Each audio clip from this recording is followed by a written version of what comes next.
Oh, and Josh, Beth Lundy texted me, and she wasn't going to be able to make it tonight. And I was like, okay, didn't figure. Forgot to text you. Oops. But she said she'll be able to join full time in July. Oh, okay. Cool. Which is soon.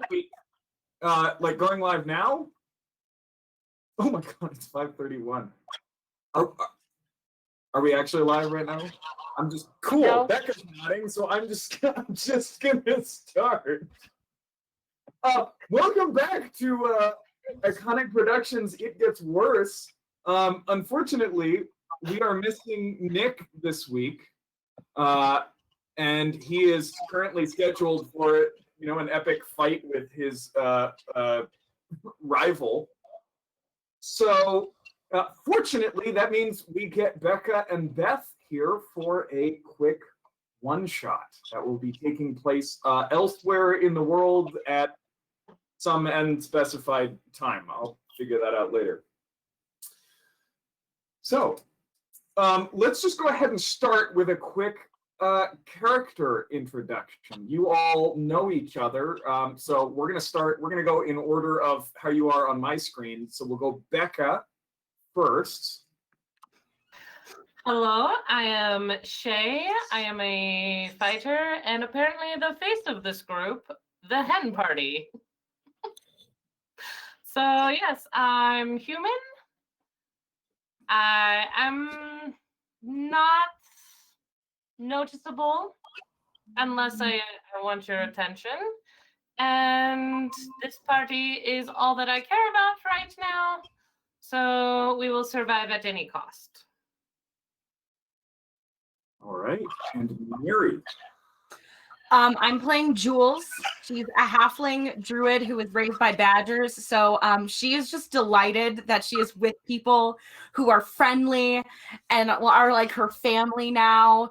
So yeah, that's kind of where she is at the moment. All right, Grace. I am Sura. I'm a half-orc barbarian, strong silent type. You guys don't, I think I'm going to say that I joined last. You don't know me very well. Most people think I'm dumb, but I'm just quiet. All right. And Jenny? I am Emerus. I am also a human. I am a ranger. I'm accompanied everywhere by my big black dog, Cadel.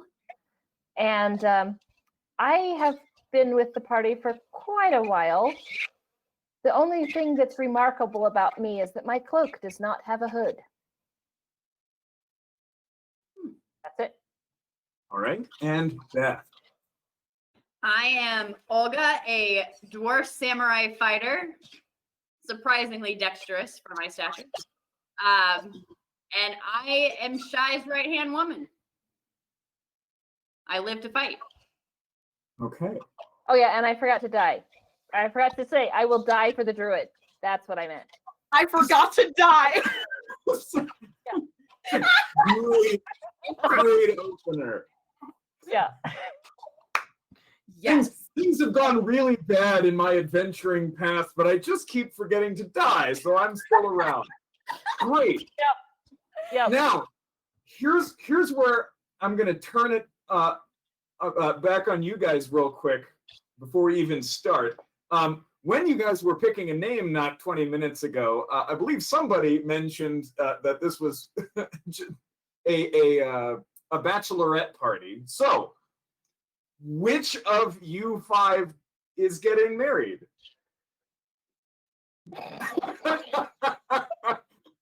Am I getting married? Jules. Yes, Jules. I guess I'm getting married.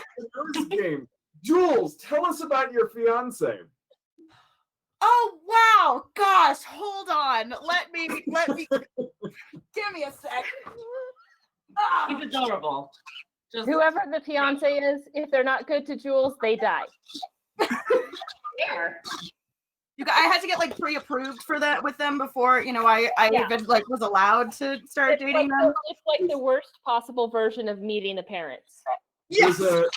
Yeah, no, there's a lot of paperwork involved in getting married to a badger. Yeah, seriously. Okay, let me see. I have so many like random character sheets. I'm sure one of these will work.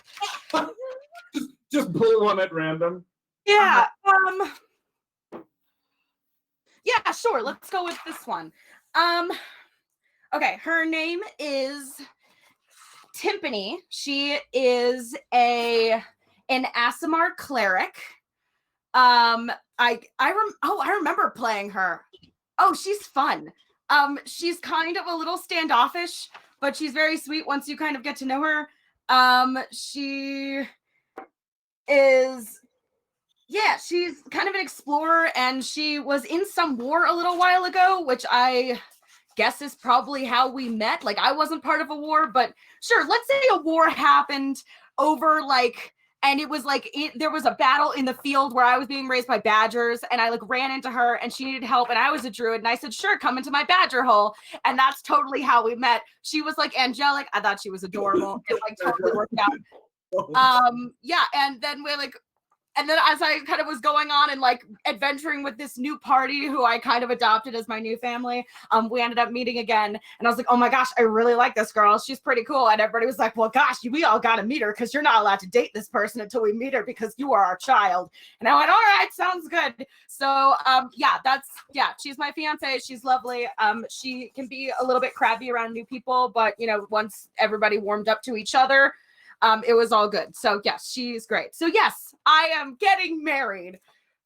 Okay. Yeah, I'm so glad I have all these notes.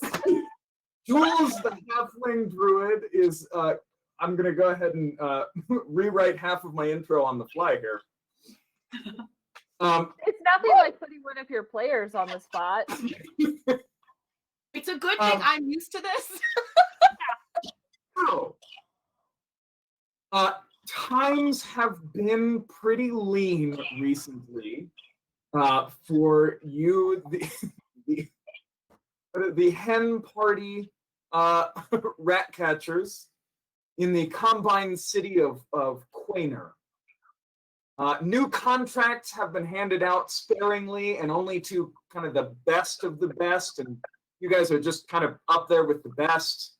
So you've been left out in the cold a bit, and you need money for just the biggest bachelorette party ever. And you're kind of running out at this point. So you've been forced to take one of just the standard kind of maintenance contracts that are always on offer, but usually covered by mid-level rat catchers. Pride injured, but nope, skipping that, no longer applicable. So pride injured but needing money, you show up at the Pike, a minor administrative center in the city where you see your assignment. A dwarf woman, you think? It's hard to tell, but the contract says that you're looking for someone named Marbelin. The guards usher you into kind of the courtyard as the dwarf finishes addressing a small group of assembled gnomes, and we'll get to that in just a minute.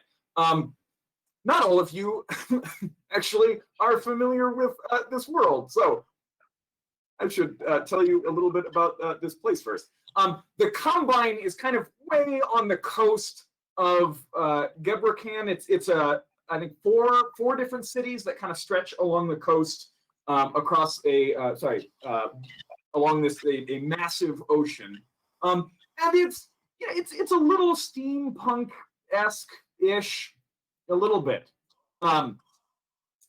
Each of the cities is a convoluted mass of copper coated metal structures and dirt and cheap stone hovels, inhabited duly by the dwarves that took over a century ago, and the gnomes, which are technically on equal footing, but are really second-class citizens, and they make a whole bunch of technological cool stuff based on what they've managed to research and understand from relics left over from the cataclysm millennia ago, and the dwarves kind of take those and use them and dominate. The air here is thick. It is acrid. There is a constant haze. Right on a really clear day, the sun is like a blood red disc in the sky. That kind of is, the haze is so thick. Anytime, if you're here for more than a few days, you want to pay to have kind of all of your weapons and any metal or steel objects you have coated in copper. Otherwise, the air itself will corrode and rust and eat away at them. It's a really hideous place. What was the name of what of it was again? One more time. The name The of the city? town. Yeah. Quaner, Quaner. Good. So you have a contract basically to escort this maintenance crew down into the Machine, which is just this warren of tunnels that house pretty much all of the machines and tubing and wiring from whatever was built here before the world ended. So that's the city you're in. Rough. That'll work. I Okay. must really love all these people, or I would never stay here. You love me, and that's it. A bachelorette party, but you can make it work. So you guys kind of walk into this courtyard as this dwarf dressed in chain. She's got this tool belt with one pocket that's filled with 5 or 6 just kind of large copper tablets about this big. She's got kind of a short sword strapped to it, but it doesn't look very used. It's bright, it's shiny. She's got several different small little toolboxes on her belt. Hair is very tightly bound back. And she's addressing a small group of about 15 gnomes, all of whom have small tool belts, but other than that are really just kind of wearing commoners' clothing. So don't any of you go wandering off, aye, runties? Let me hear you say aye, foreman. Aye, foreman. Good. Kind of turns as you guys walk in. Right. You must be the rat catchers then. Let's get this over with. Look, I'm the foreman. You'll do as I say. Your job is to get me and the crew to the site, make sure nothing fucks with us while we do the repairs, and get me back alive. Questions? No? Good. And she turns away and just starts kind of organizing her crew here. Josh? Yeah. We get paid by then our guild or by her? You get paid by the city. By the city. Okay. Just checking where my money's coming from. Good to know. That's solid. It's a city contract, and she is a city employee, but she does not pay. Right. Okay. Cool. Then I'll just turn back to the group and say, well, ladies, looks like our wit is not needed. That's a good thing. I left mine at home today. I have no room for anything but these weapons. I'm gonna first of all start looking, kind of assessing the troop of gnomes. How do they look? Give me an insight check. Cool. Josh, I have the Yes. ability to know my enemy. And while she's not necessarily my enemy, if I spend at least a minute observing or interacting with her outside of combat, I learn certain information. I would like to know, like some of the things that I can know are like strength score or dexterity score, but I want to know like her class level. I want to know how experienced she is at this job. Cool. So into 2 of the following characteristics. So you want to know class level and And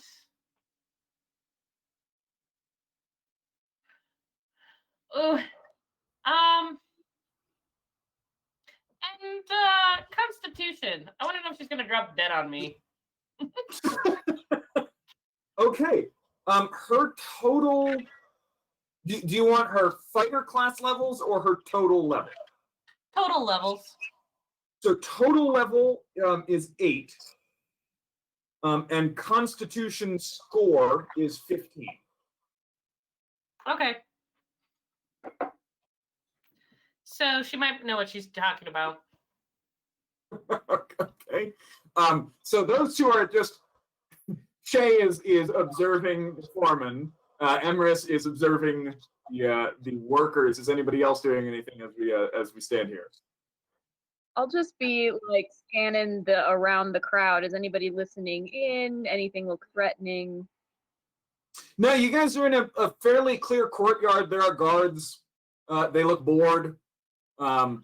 You can hear people, kind of in through the open window over there. Kind of one of the guards every once in a while. There's kind of this persistent cough, and it's not somebody hacking their lungs out. It's just every 30 seconds or so somebody just.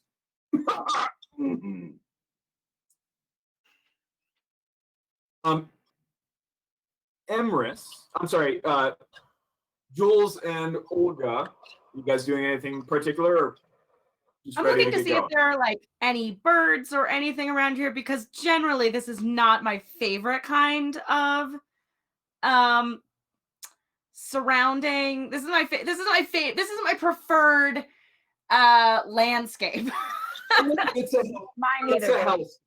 It's a druid hellscape.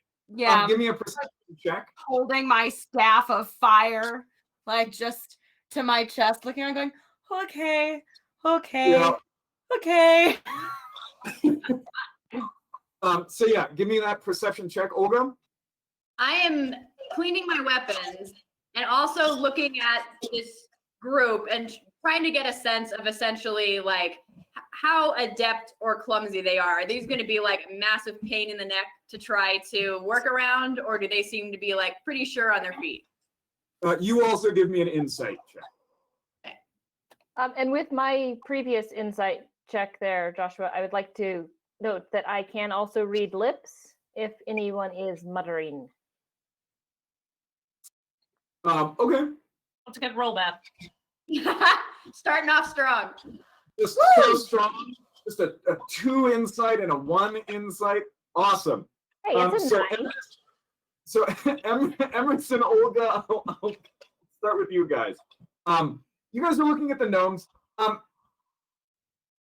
Nothing particular strikes out.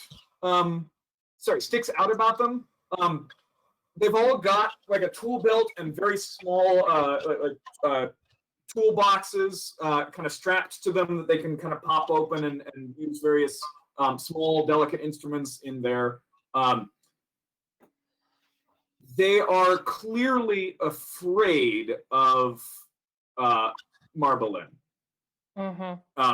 They are definitely intimidated by her presence. Emrys, you're scanning around looking to see if any of them are saying anything. They're all tight-lipped. Nobody is just, nope, we're not saying anything right now. And I'm sorry.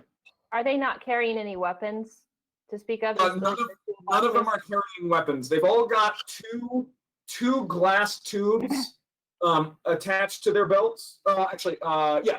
And then 3 of them are carrying lengths of rope wrapped around them. But, Jules, what was that perception? Oh, sorry, I completely forgot to roll perception. My fault. Give me a second. You were taken aback by the hellish landscape. 24. Cool. Yeah, you kind of look around. Over there, you can see kind of in the dwarven part of the city, you can see around, there's a couple of plants inside, like sitting on windowsills, but you can see that they are behind very expensive glass windows. Okay. And you look around for any kind of other life. There's you don't know if it's a drunk rat or a rat that just doesn't know it's dead yet. It just kind of slowly lurches its way kind of across the street at one point. You kind of look up just in time to see a bird that's just about given up life, just like plummet from the sky. You're not sure if it landed on a roof or like crashed onto the roof. You're not sure, but it kind of disappears out of sight. This place sucks. Just real hard. Okay. Okay. All right. Marbling gets her crew in order. They're all she's trying to get them to walk kind of in a line. You just shits! I said single file. That means if you're not starting it, hey you, get the fuck back in the line. It's chaos. They're all kind of, oh God, what's going on? And she, I mean, if she had a whip, she'd be cracking it. And she starts heading off out of the compound into the city. You guys follow along. She takes you over to the docks, and you can see that a large portion of these docks are composed of just these huge tubes, hatches, steam vents, just this chaotic mass of copper, onto which boards have been laid and bolted down to kind of create a dock. Marbling stops at a hatch that kind of protrudes through the wood, and she pulls off. She's wearing these big, thick gloves. She pulls one of them off, and you can see, kind of encasing from elbow to fingertip, she is wearing a large copper gauntlet. It's got like copper tubes going from place to place. I think like the aesthetic is very much like Thanos' gauntlet, just without like gems all over the place. Okay. They should have shut this one off. And she puts her hand down onto the hatch, waits for a moment, and you hear kind of the grinding of metal on metal, and then the seal, as the hatch opens up a little bit, she pulls it up. Hey, when you go, Ranties. And the gnomes start to kind of pop down into it. And then you are, Emirates. So just one of the things I would do before we go in here is I will cast Beast Sense on Cadel and send him to the front of the line. Then if I need to see what's going on up there, I can pop in and see. Okay. Did you introduce Cadel? Yeah, I said he comes everywhere with me. My big black dog. Oh, that's right. No, I remember that now. Okay, good. Yeah. So you cast Beast Sense. Beast Sense, it just allows you to sense beasts, roughly? No, it lets me use his. I can go into him like a wizard into his familiar. That kind of beast. Got it. Yeah. Okay, gotcha. So you can see everything that he sees, or what? Yeah. If I think I have to use an action to go in and see. Okay, but it's up for an hour unless you concentrate on something else. Yeah. You can use your action. Okay, yeah, you use your action to see them. Okay, are you seeing through them now, or? Yeah, I just want to make sure, see what's going on. So it is almost pitch black down there. The only light at the moment is kind of this hatch, but 3 of the gnomes take one of their glass tubes, twist it a little bit, and you can see just lightning, like lightning stretches between the 2 ends of it, and it casts a fairly dim light about 20 feet out. And so in that light, Cadel can see. And Cadel sees this, and all of you can see it as you kind of file down. You're basically inside this big, about 6-foot diameter tube. You can see. What is this? I'm smacking my head, and I'm not happy about it. Yeah, you're a storm herald, and you're going beneath the ground. It's big suck. Actually, can I shove my way so that if they're all in single file, all the gnomes, I'm in the middle, so that I'm within 10 feet of most of them? Sure. Yeah, I'm gonna pause the head woman there and just kind of pause her and say, if you want us to guard you, we can't be behind you. Some of us need to be in front, some of us need to be in the middle, and some of us need to be in the back. Whatever, you can space yourselves out however you want. Are you ready to go? Sure. Slow the fuck down.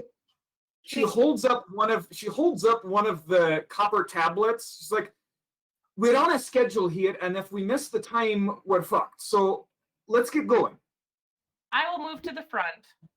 I will Okay. let her lead, but move to the front. Shay, Oh, do you want? She does not want to lead. She's about 5 people from the front. As you guys are walking here. Shay, do you want Cadel up front with you, or shall I keep him in the back with me? He can be up front with me if you'd like. All right. I'll stay in the back. Yeah. I'll also be kind of in the middle. That way I can, because I'm ranged, so I can chuck stuff both ways. Okay. Yeah. I think I'm gonna just, like tap the foreman on the shoulder, like looming over her, tap her on the shoulder. Yeah. Point at myself and point ahead of her, and I'll walk in front as well. Okay. So So we've got Be common particularly well. You guys know this.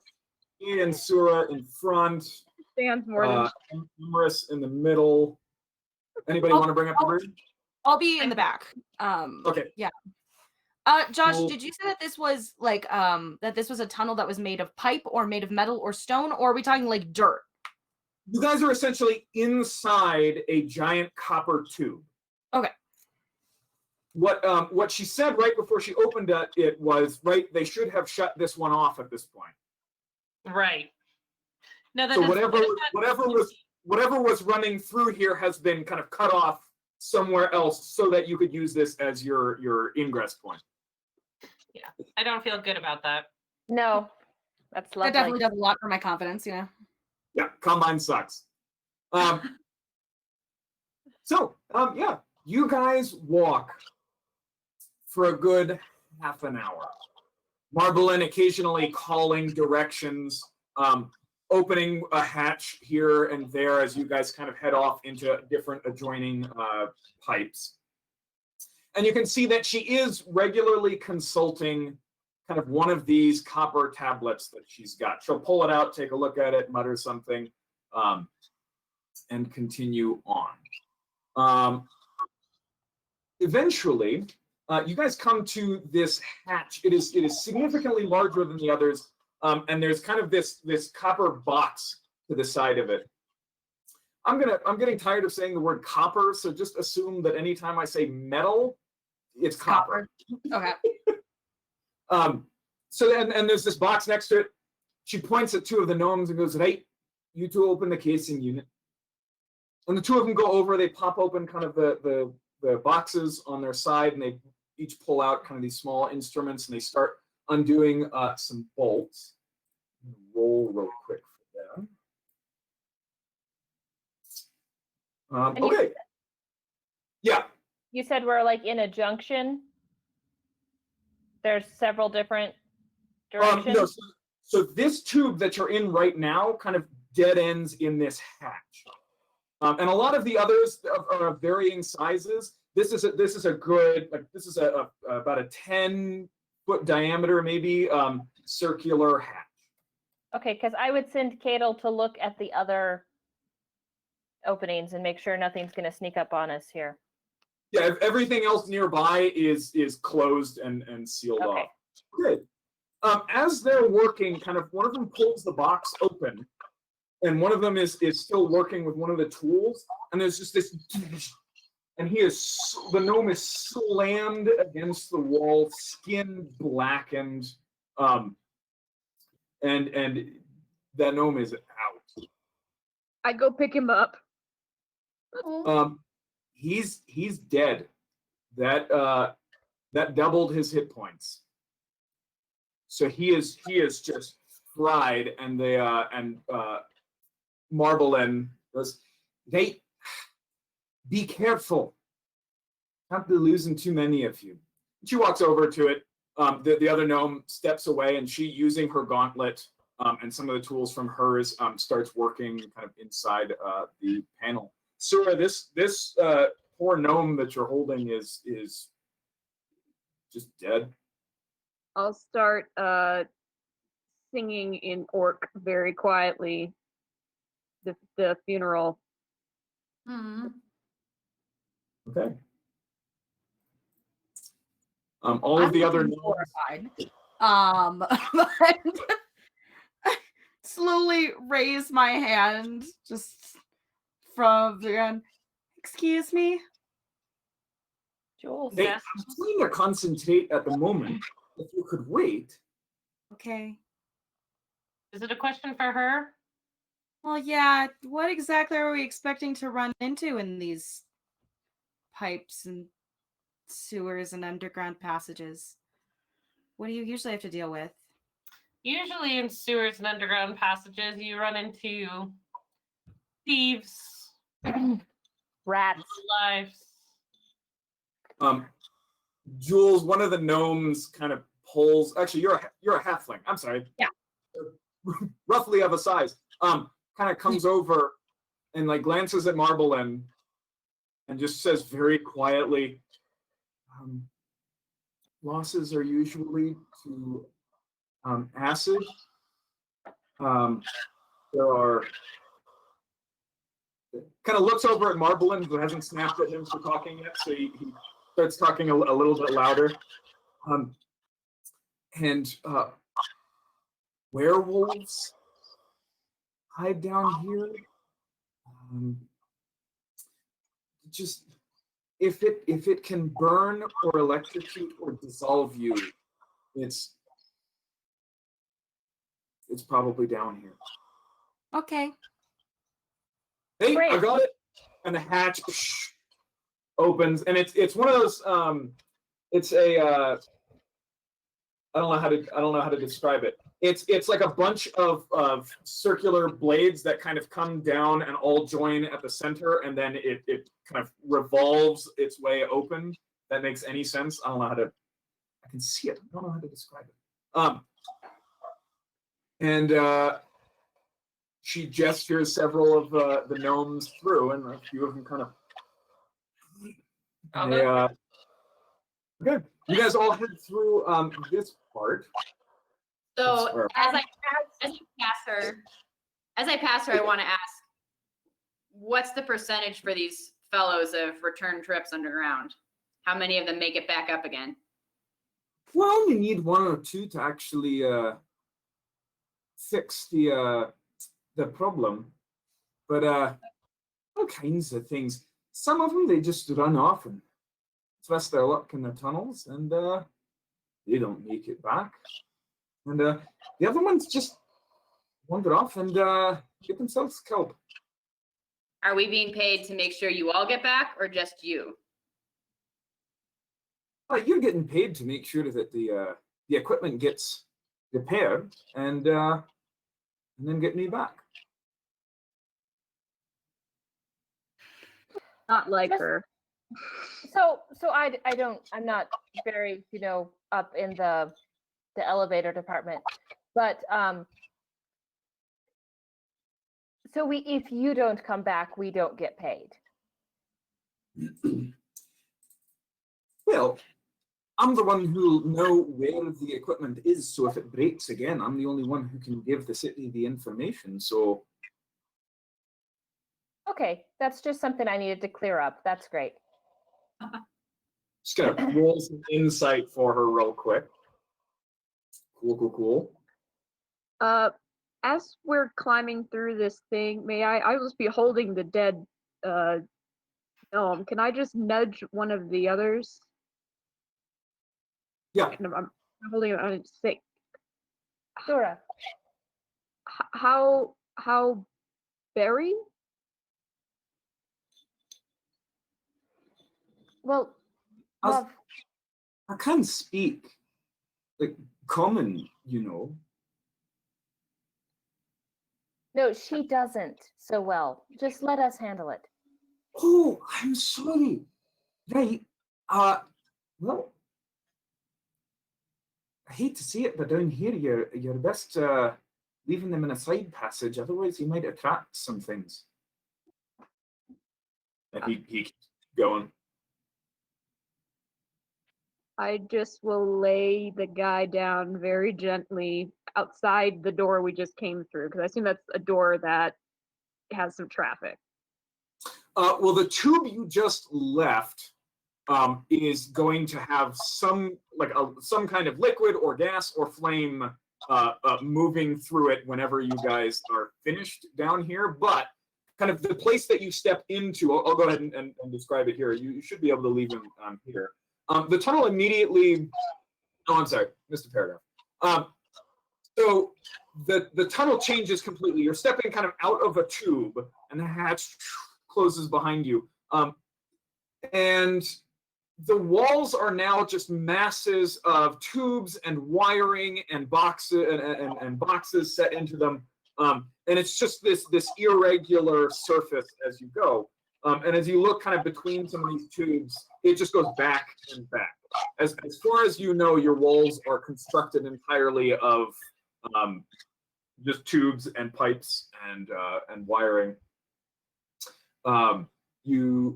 You can't really see far enough behind it to figure out like what the substrate is, like what all of this is on. But the tunnel almost immediately branches into 3 directions, and you could certainly just leave him here. This is not a pipe where stuff rushes through. This looks just like access. But you guys can all hear kind of grinding and clanking and the occasional vibration of just truly massive gears echoing through the tunnels. There's all kinds of smaller passages that break off here and there. But Marblein is leading you down. And as you can see, she's put that one tablet away and is now consulting like 2 or 3 quite frequently, kind of frowning, looking around. You guys double back once or twice. Sura, did you want to do anything else with the body, or are you just going to lay it peacefully to the side? Down very gently and close the eyes. Okay. Emrys, what are you doing? I would like to do a survival check and see if I see any constructs in this area. I assume you got my email? Yeah, give me the survival with advantage. Is that what Yes. is that what the Yep. favorite enemy does? Yeah. Yep.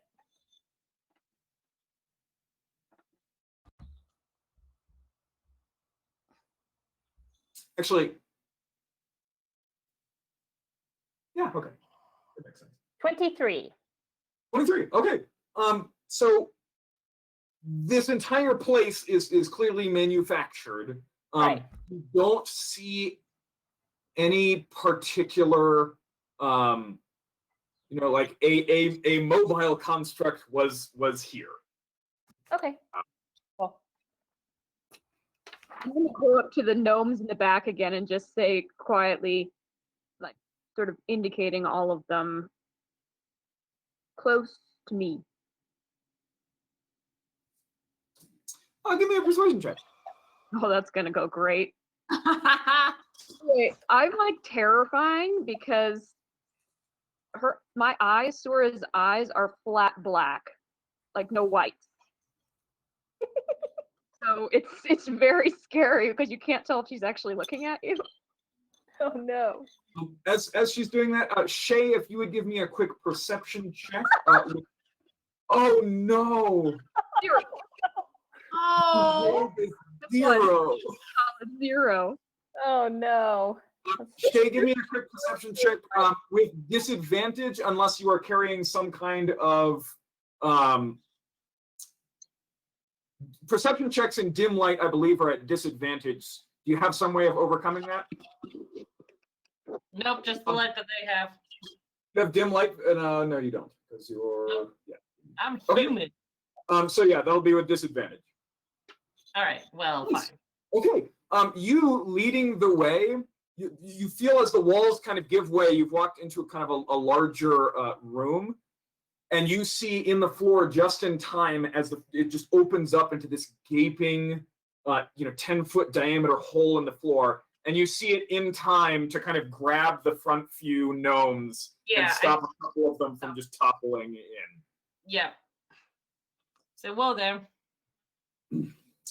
Right, we're going down. All right, you with the ropes, go ahead and secure them. And the gnomes kind of start securing them to various pipes kind of on the walls nearby, dumping the bundle across, and you can see as the ropes just disappear down into darkness. Real quick, since we're going into someplace where it actually does matter. Yeah. Gloomstalkeriness is hopefully not nerfed by your dumb low light vision nonsense. So do I actually have dark vision? If you look at the class, I modified it to fit the world. So you have dim vision out to 60 feet, or low light vision out to 60 feet. Which means you can see in dim light as if it's bright light.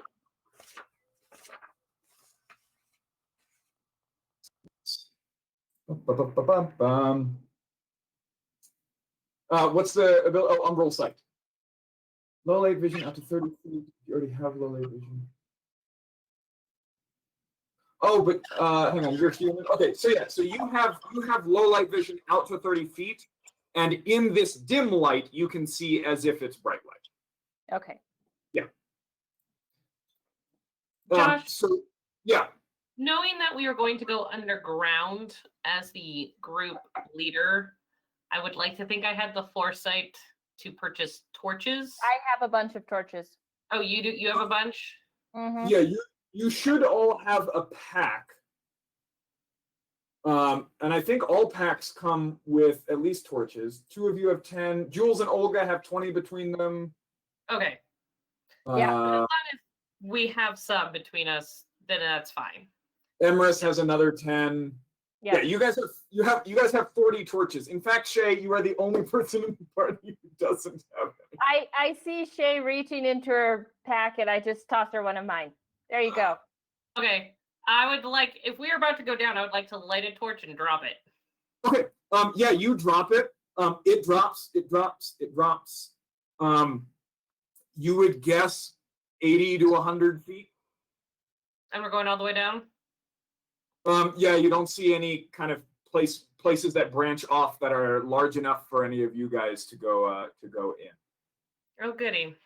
So, if everybody could make me a quick DC 5 acrobatics or athletics check. Can I also be just keeping a weather eye on all the gnomes that if I Hey, Shay. flip? You may. GM for Fantasy Grounds, then it lets you roll well for Fantasy Grounds. Oh. And woo! Got a 9. Sura, you're trying to look out for some of the gnomes? Yeah, like if I see them slipping, I want to try and I would have gone down first since I think Shay and our I will let you do that if you make your check with disadvantage. Okay, let me roll another one. Like I want to catch them if they fall. Yeah. Dirty 20. Okay, I'm rolling for them. Okay. 2 natural 1s. Can I catch them both? With a dirty 20, I will let you catch them both as you're you got down and one of them kind of slips and you just reach over, grab them, and then you just kind of tuck that one under your arm for the rest of the way down. Your hands are kind of burning as the rope is sliding through just one of them. And then another one falls. You kind of reach out and just grab them with your feet. I was you going to are say, with my Ankle. natural 20, and since I am by Sura, can I assist her with that? Can she hand one of them off to me? I can hand the one I've caught. Yeah. That's in a football carry right now. If you wait, why did you roll 3 times? The others are perception checks. Perception, okay, and then acrobatics. A natural 20. If you want to take disadvantage, you might be able to do that.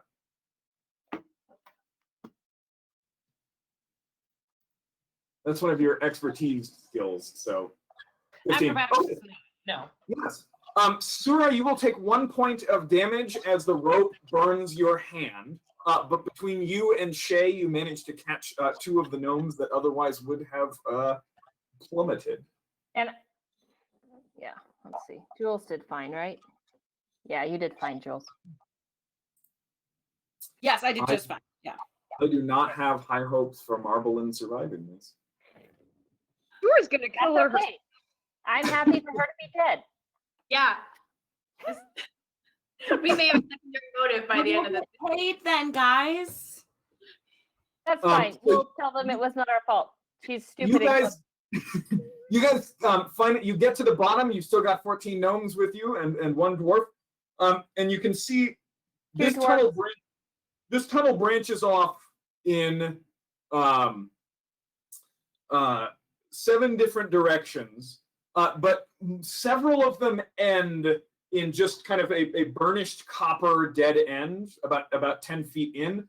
And the dwarf, Marbelin, kind of pulls out a couple of tablets, looks around. Honey, well, sorry. Yeah. I need to roll for Cadel or make my roll with disadvantage if I'm carrying him down, don't I? Cadel is different, right? Cadel you can just strap to yourself before you go down. Okay. You're not like trying to descend while looking around for 14 different people, trying to make sure none of them fall. Okay, cool. So she looks down one passage that kind of ends in just this flat copper wall. Mate, all right, we'd hit a schedule. All right, Durantes, take a break. That'll be opening soon, and we'll be moving again. Once that opens, though, we're only going to have a few seconds to get through. And if we miss it, it's closed for a week. Right? So be fucking ready. All right. How are we supposed to get back if it's closed?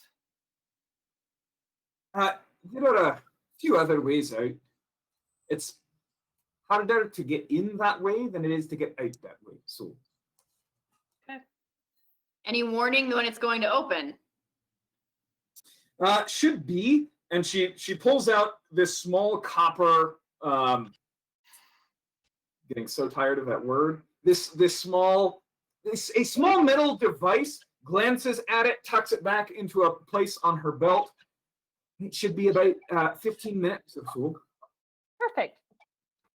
I will send Cadel to look at all the other places and make sure we're not going to get like mobbed. Oh, cool. Okay. Give me a perception check from Cadel. Cool. Are you looking through him? Yeah. So do you use yours or his? I think I use his. Okay. So give me a perception check from Cadel. Because I think he has advantage. Let me see. On hearing and smell. So he has advantage on ones that hear and smell. Hear and smell. And okay. I can hear what he hears, I believe. So let's see, look at what. Sorry, I just had his modifier and then I lost it. Okay.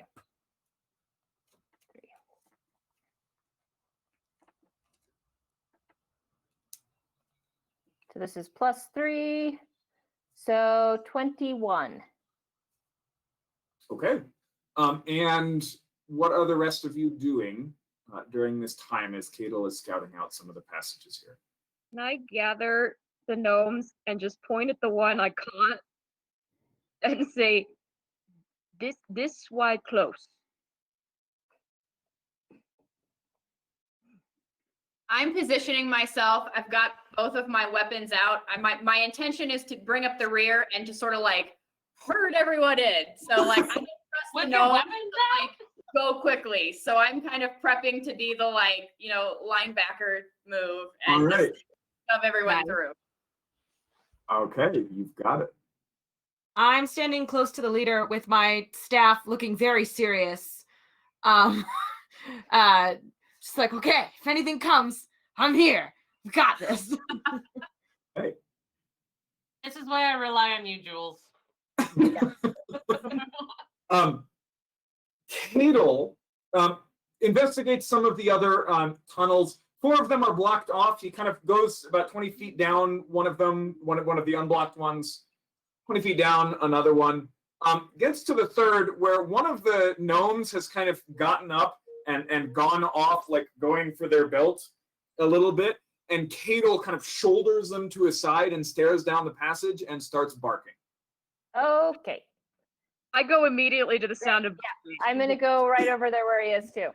and I Okay. shove. Boy, what you got? Yep. The gnome kind of fumbles back, like, what's going on? If you both give me perception checks. Sweet. And I do have dark vision, I think.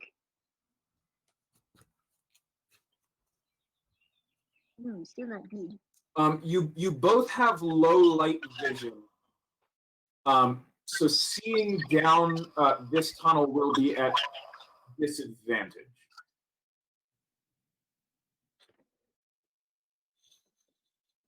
I rolled the same crap twice. Well, You guys are looking down the passage. Cadel is barking loudly. so I would have heard what he heard. He heard nothing. Okay. He did not hear or smell anything. May I ready an action? Yeah, what are you ready? Knocking an arrow. Longsword, and the minute there's any hostile attack, I will actually, the minute I see anything hostile, I will rage. Good. Sure, I'll let you hold a bonus action. I'm very fond of these poor little guys. Oh, Ladies. Yeah, I will knock an arrow and have it ready, trained down the mouth of the tunnel. A good 20 paces back, you know. I'm right in the front of the tunnel. you guys are waiting, and as you do, right, Cadel's bark subsides into just a growl, and it's that growl like deep in the throat, and if you like the hairs on the back of your neck start to stand on end a little bit, you're still not seeing anything. All right, boy, that's good. Hush now. Until there's a brief moment where you both notice bits of dirt and grime from the walls to either side are kind of floating off of the wall and just kind of swirling very slowly in the air like these streams. And then you see right in front of you, right before it hits you, just this wall of kind of distortion before it just engulfs you. And I need you to both to make dexterity saving throws. Ooh, I get advantage on those.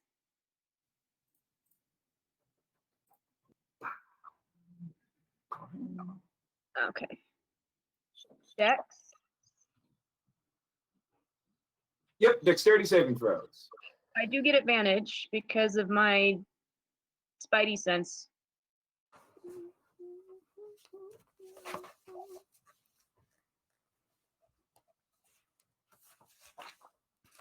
Well, I rolled a 1. Oops, I think I accidentally rolled strength. Hang on a second. What you can actually do is you have, I believe, I'm sorry, dexterity saving throws. So it's an 8. An Not good. 8. Okay. An 8, and then Emrys, what'd you roll? I rolled a 1, but I have a 9. Okay, cool. You are both engulfed in this strange substance, and you kind of lift off the ground a little bit, and now you see it.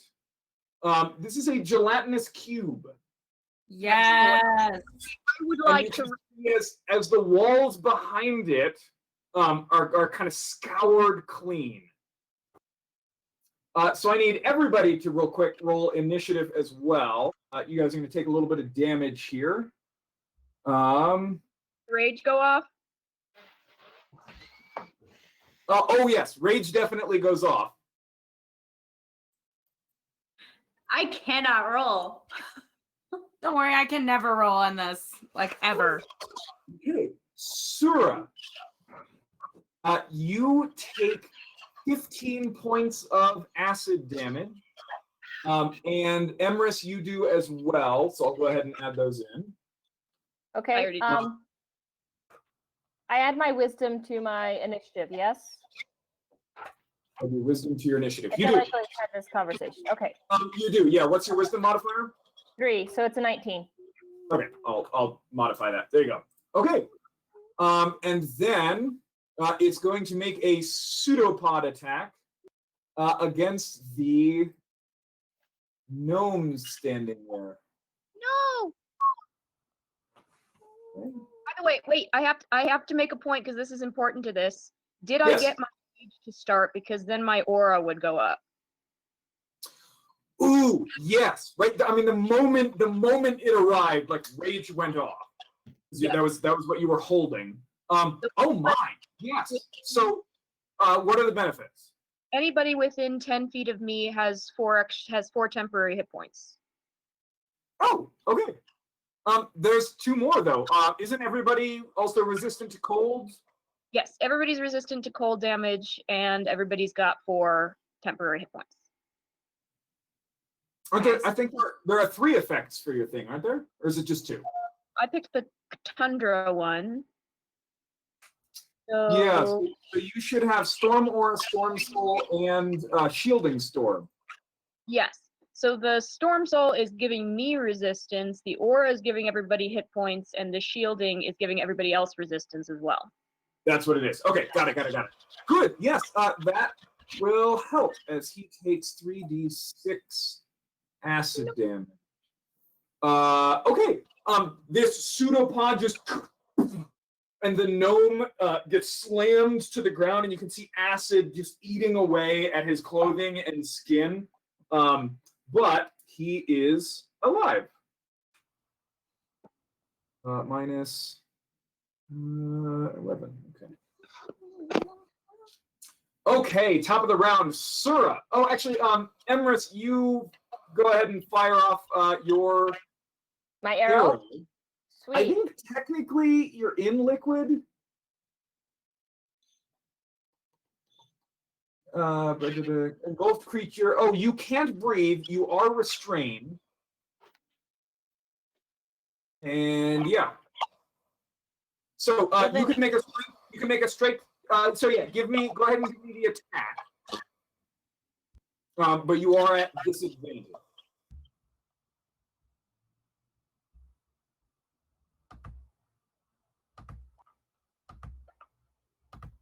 Still an 18. I just looked at its armor class. We're gonna roll to hit, but if you don't roll a 1, you hit it. Okay. That's true for all of you. It's got an armor class of 6. Okay. Gotta love gelatinous cubes. They're great. So there's my 7 points of piercing damage that is probably resistant to. Alrighty. It takes damage, and now it's the top of the round. Sura, you are angry. It hit the gnome. You are inside it. Question, is this, Yes. do I know, is this thing made out of water? It is not made out of water. Okay. Made out of acid. Yeah, out of something. I will break or attempt to break my restraint. Okay, give me a strength check. Do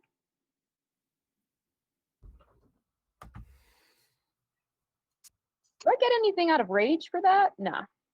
Advantage.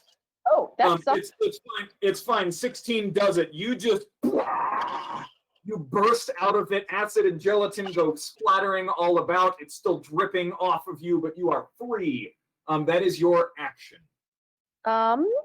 So I normally get an extra attack. That's only if I take an attack. So there's. I'll consider this strength check an attack because you're kind of breaking out of this thing. So yeah, if you want to use your bonus action to make that attack, go for it. I will attack it then. Wait, what lets you make a bonus action attack? It's not a bonus attack. It's just It's get attack. attack. No, it is your full action to break out. Okay.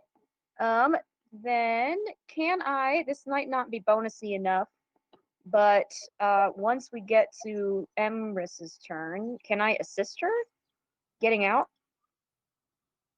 Sure. That's gonna take an action. Okay. Okay, I'm just gonna try and get it in its face and distract it. Okay. It doesn't really have one of those, but sure, you're in front of it. Good. Emrys. Good. The 2 people inside it are the ones who get to go first. That's good. Bonus action yell cube down the hallway to people behind us. No, this thing is now like partially in the room with everybody else. Now, because of the fact we're inside of it, so they can see it now.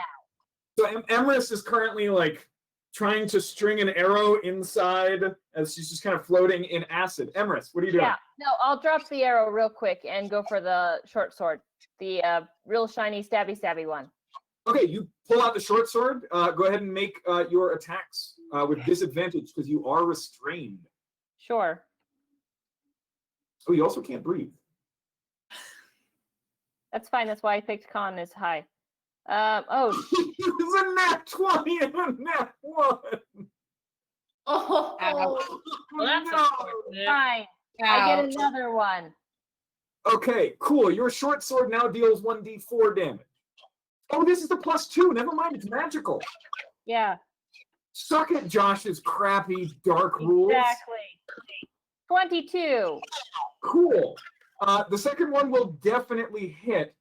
The second one is going to have to be with your... Oh, you have extra attack. Never mind. 10 points of damage. And it's magical. Oh, it is magical. Does that add the +2 to the damage as well? Yes. It does. Okay. Good. It's actually, Yeah. You pull it out and kind of cut yourself a little bit in kind of the weird state that you're in, and then you just kind of... It's like swinging a sword underwater, but the thing kind of jiggles and didn't like that. And then I still have a bonus action, yeah? What if it feels pain? I don't know. Yeah, bonus action. Can I take an offhand strike with my bonus action? Like, can I stab Yes, again? the offhand strike will have to be with the non-magical short sword. I can dual wield short swords? They're light, aren't they? Yeah, you can dual wield short swords. Yeah. Cool. Cool. If you've got a light weapon in each hand, then yeah. Oh, still at disadvantage. Sorry, hang on. It'll be the cube up next, and then Shay. Okay, so that's a 10. Cool. You didn't roll a 1.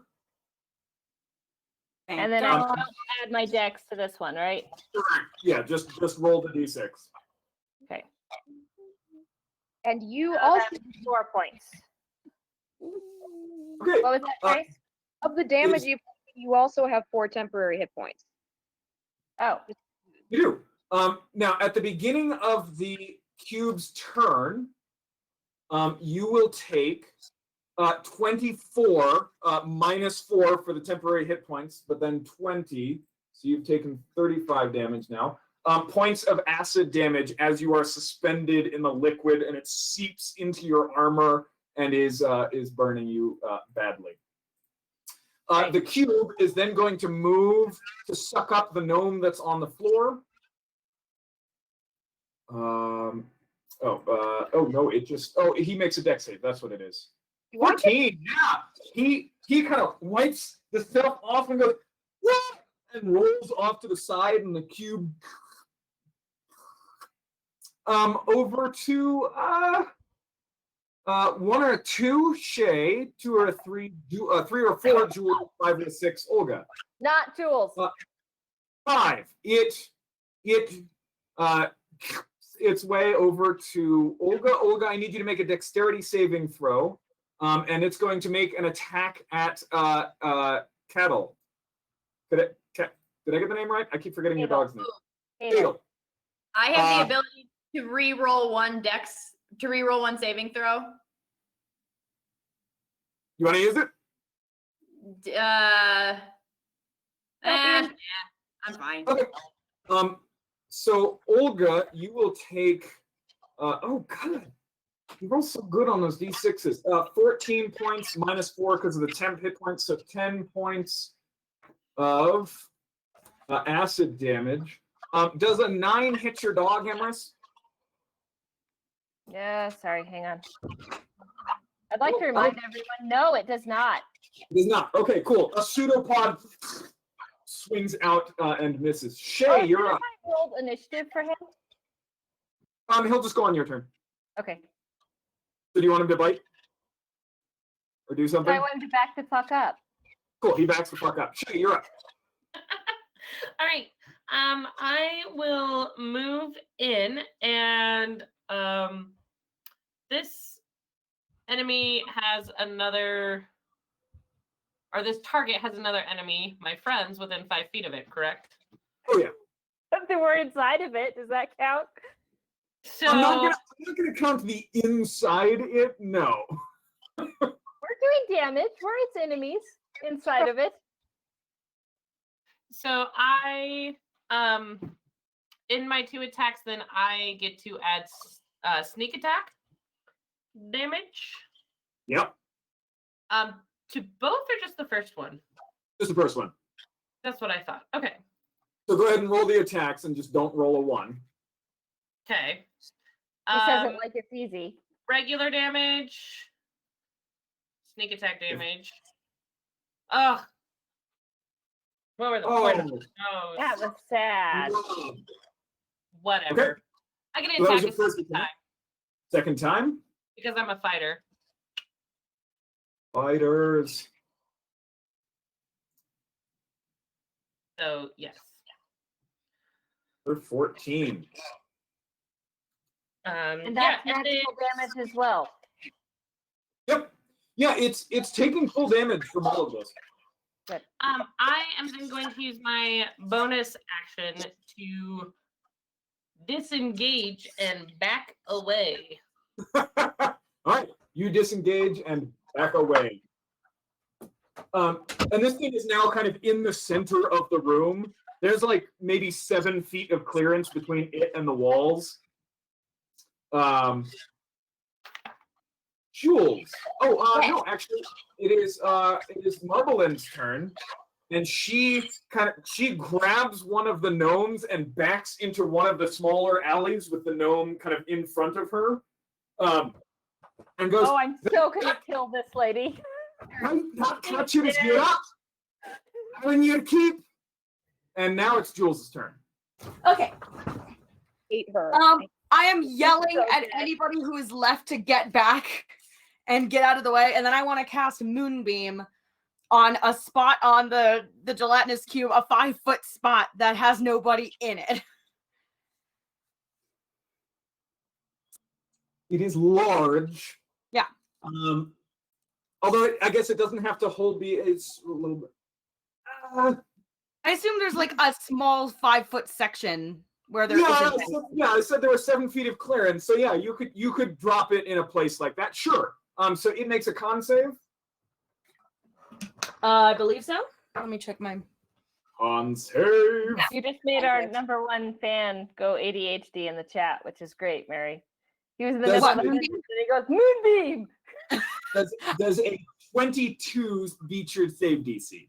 What is my save DC actually? Yeah. That's a good question. Below 22. Yeah. Okay, great. Then yeah. So what is it? He takes half of 2d10, 3d10? Yeah. I gave you 2 options and you said yes. I said yes. It takes half of 2d10. 2d10. Okay. Yeah. I assume. I got real familiar with Moonbeam during Devin's one shot where Oh, hold on. I added 2 to I that. So remember you were the octopus. It was great. it's supposed to be 3 plus 7, so 10 radiant damage.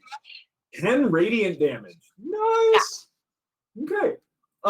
The Moonbeam splashes into this thing, and it's almost it's like it's kind of like hitting a cube of Jello with a hammer a little bit, as just gobs just go flying off and splashing all over the walls. And this thing is severely diminished. As Olga, it is your turn.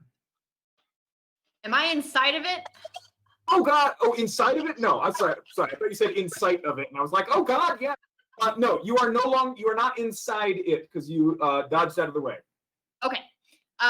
So I already have both of my weapons drawn because of my martial hurting attempts from before. So I'm going to attempt to make my 2 attacks with the katana and then my bonus action with the wakizashi. Cool. So cool. Do you want to roll to see if you hit first? Yeah. Oh gosh, I'm sorry. I'm bad. It's fine. I mean, there's a really low chance you're gonna miss, but Okay. double 4s. Cool. The 9 and the 12 damage will do it. What does it look like as you carve this gelatinous cube into pieces? Oh yeah. My sword goes right into the middle of it, and it just sort of like implodes around it, and then. All right. Yeah, you take the katana, stick it through, slash to the side, and the whole thing just. Yep. Emrys, you lie kind of pulling yourself out of this pile of acid that is now draining slowly off kind of into the walls and through the grating of the floor. Thank you, Olga. I'll just like help you up. Or I was like, can I run over to Emrys and like, I'm very short, but I'm still trying to help her up. Oh, thank you. At this point, the door that you guys have been waiting for kind of up. I had it. It's at the start of the second round. The door opens, and you guys, no problem. Olga, you whip around and herd all of the gnomes. Everybody makes it through. Hey, come on, buddy. It's okay. I mean, Olga, I know you intend it to be like a helpful, comforting thing, but when you're holding two blades out and doing this at people, like the gnomes are going like, ah! And Oh no, that was the intent. It was just go. May I carry the guy who's injured? What is it? May I football carry the guy who was knocked out or who was knocked to the ground? Oh yeah. He starts to pick himself up off the ground, and you run over, grab him, and run him through the door. As the last of you kind of gets through that door, and it looks like just like one spoke of a massive cog just swings back down, clicks into place, and kind of everything around you goes. Okay. Well, ouch. Okay. Are you okay? Sure. We'll go with that. Do we Do you have need time healing? to rest or no? Marveline.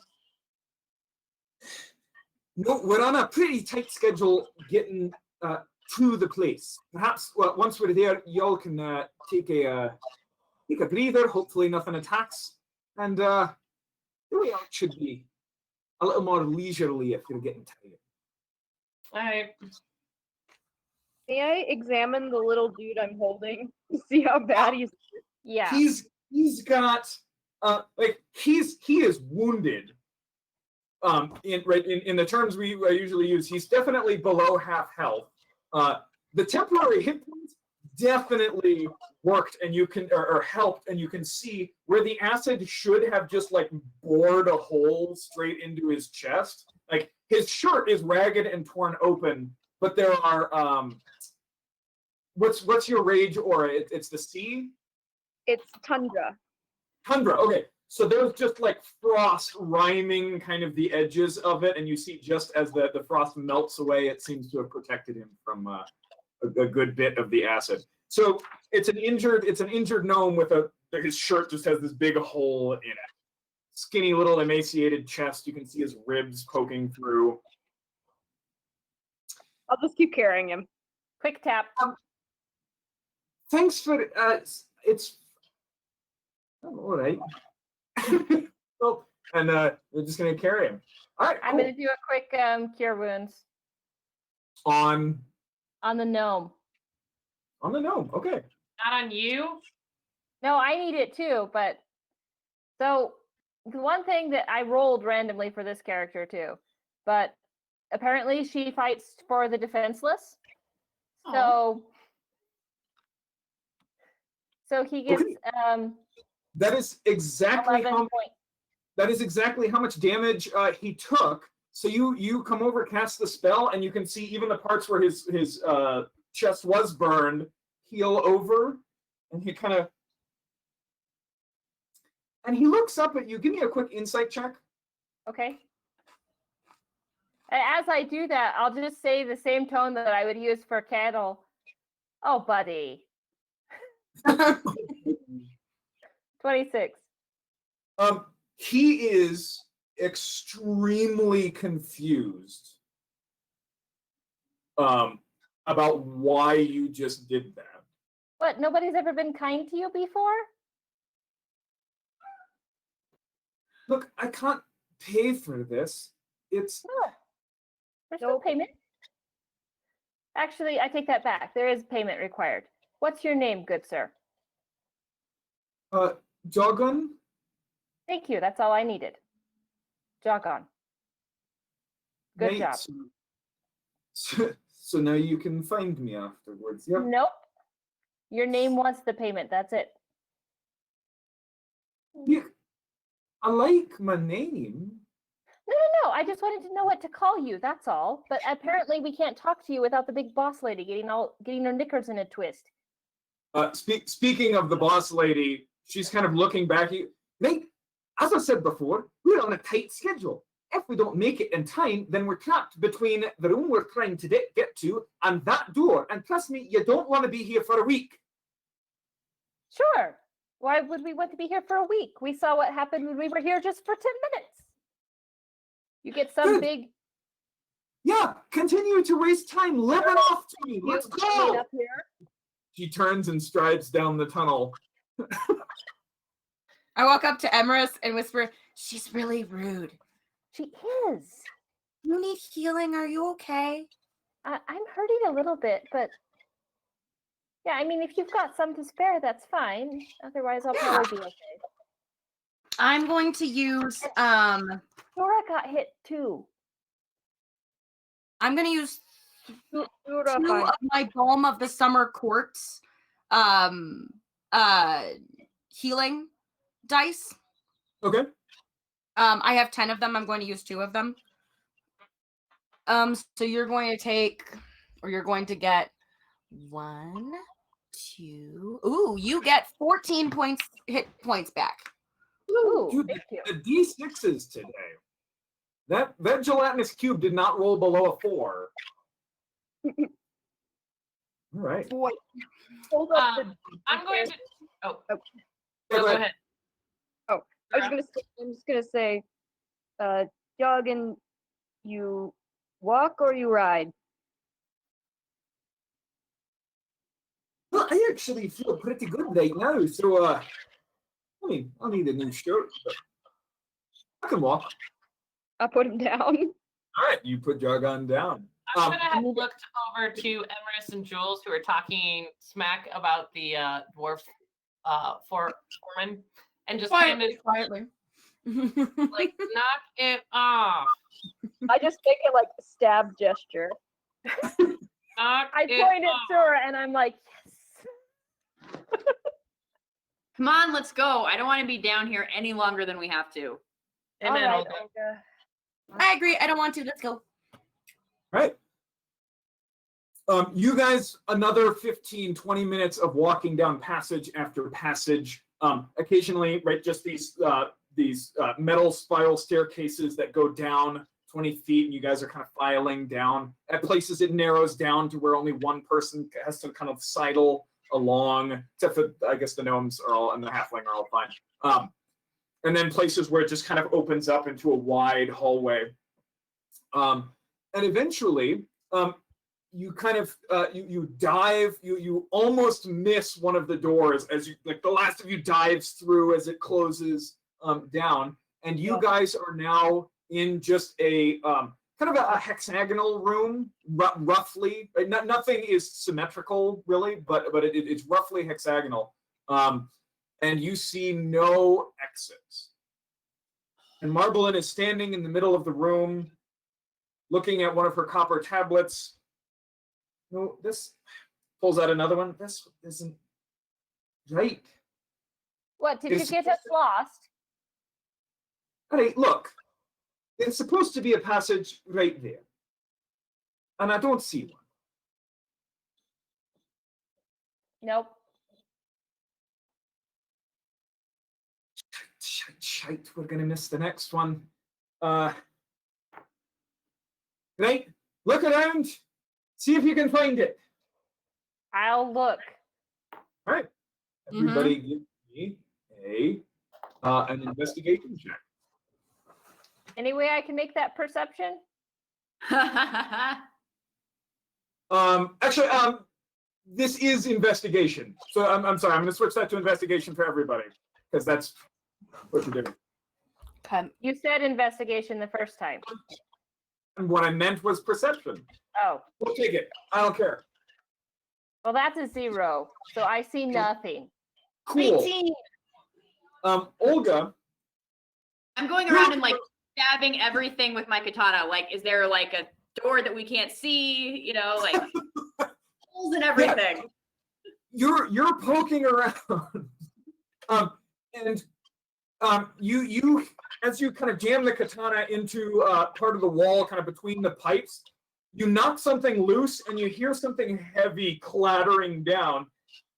And as you reach through, your hand can't quite get it, but one of the gnomes kind of comes over, reaches in really carefully, and pulls out this small chunk of it's not copper. It's a different kind of metal. It seems to be at least as hard as steel. And it has where is it? Oh, it has what languages do you speak? You're a dwarf. Never mind. It has a dwarven rune on it. So that's Olga. Jules, you find another disc very much like this one, but it's just the image of a hand with 3 fingers up, like this. Okay. And then Emrys goes, "Oh wait, what?" Knocks it out of your hand, and it kind of falls down and gets stuck behind some pipes, and you have to fish it out again. Okay. You rolled a 1 minus 1. I mean, we're not gonna halt progress, but Yep. And Jules, Olga, okay, and one of the other gnomes, 2 of them rolled natural 20. So one of the other gnomes kind of holds up another disc. This one with an image of what just looks like vines wrapped around a sphere. And in the part of the wall that Marbelin indicated, like this should be a passageway, you guys find kind of 3 indents in the wall next to these plaques. One of the plaques is just a crown. Another one looks like vapor or steam, just this carved image of vapor or steam. And the third looks to be some kind of image of famine, people starving. Did you just give us a Skyrim puzzle? One of those twisty symbol ones? You totally did. Do I know anything specific about this dwarven room that I'm looking at? No, it's just one of the letters of your alphabet. Okay.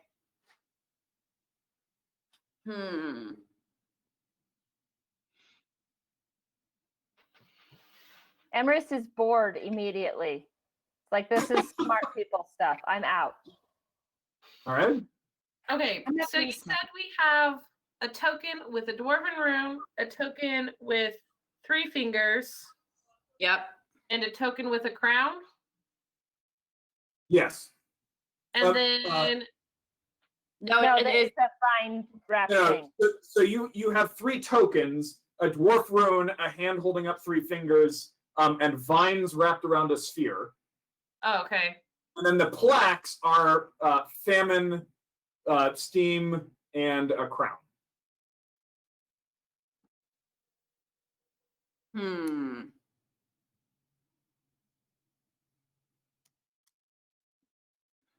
Do the tokens look like they fit in the plaques? Yeah. Are all the tokens the same size? There are variations, but none of them regular. The token seems to shift slightly each time you kind of hold it up to one of the slots. Shift houso. Like As- the as image in none of- changes? As in, none of them quite seem right for any one slot. It's like, no, hold on, this one fits this one, and then it seems like a different size when you actually go. Do they maybe all have to be in the right place at the right time for them to, if they seem to be like shifting in appearance? Like we have to have 3 people down here who will, and each one puts them in at the same time. Maybe. I'll point vine stop hunger. Okay. Well, Sura, sometimes vines cause hunger if they choke out your crops. Mine has fingers on it. I don't know why. I feel like the crown should go with the dwarf, but I may be biased on that one. So So I was gonna I say was raised by badgers. I don't have any association with like how I should be treated as a halfling. What were you saying, Shay? I was gonna say, is the dwarf rune a specific letter or sound or I will tell you now that it is not relevant to the puzzle. okay. That's what I was trying to determine. I could pull up the dwarven alphabet and just be like, it's that one, but I don't want to give you a red herring. Thank Does you. this gesture mean anything to anyone? As in Just- whatever the hand is doing? Well, Go ahead. I'm almost thinking the hand, I mean, you know, any good form of government has 3 pieces to it. And then 4 should go with the crown. well, and if the dwarves are very involved in all the underground stuff, you know, the whatever, the vapor could have to do with the pipes and the tubes and the stuff going on down here. Maybe. Right. Actually, coming from the Borderlands, which is a monarchy, do I know anything? Does anything make sense to go with the crown specifically to me? Give me an intelligence check. That'll go well. Let's see. I am the smartest. That's an 11. 12 minus 1. None of this looks like things that happen in the Borderlands. What was the third tablet again? There was hunger, the crown. Vapor. Vapor or steam or something. Okay.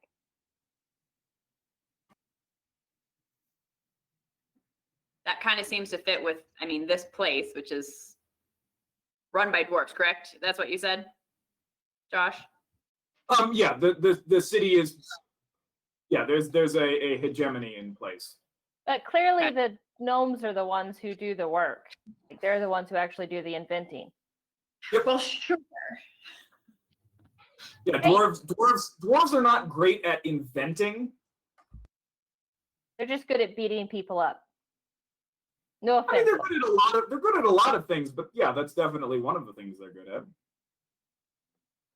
So if we were to try to line this up and do like the hand with the crown, the rune with the vapor, and the plants with the famine, does anything happen to them? Are you putting them in, or you're just kind of holding them out Well, above? you said before when we like held them up, it looked like they shifted so they didn't quite fit. Like if they're all sort of held up at the same time, what happens? Nothing in particular happens when you're just holding them above. Should we try to put them in? Anyone have a better idea? I think we should try. We should just try it. Okay. 1, 2, 3, go. Yeah. Okay. What is going with what? Hand with crown, dwarven rune with steam, vines with famine. Okay. As you put them all in. It's like, oh, yeah, no, definitely this fits. You shove them in, and you hear kind of, and the wall seems to shake a little bit, and a pipe snaps in the ceiling. And 1 through 10, it hits a gnome. 11 through 20, it hits one of you guys. 19. So 1, 2, 3, 4, 5, 6. It's nobody. 3. 1, 2, 3. Sura. A pipe bursts in the ceiling, and I guess this works. Hot steam just blasts down across your neck and shoulders and scalds your skin. And you take 23 points of fire damage. Ouch. Emrys. Better me than one of my poor little gnome buddies. That's true. So I will add that. So okay. And I just swear really loudly in orc. and nothing else happens. Not right. Okay, so maybe not that one. So all of the gnomes kind of have scattered to the edge and are now very intensely concentrating on what you guys are doing over there. Little friend, Jorgen, was it? Jogon? Yes. Do you have any ideas? Yeah. Whatever you just did. Not that one. Yeah, It didn't work. it didn't.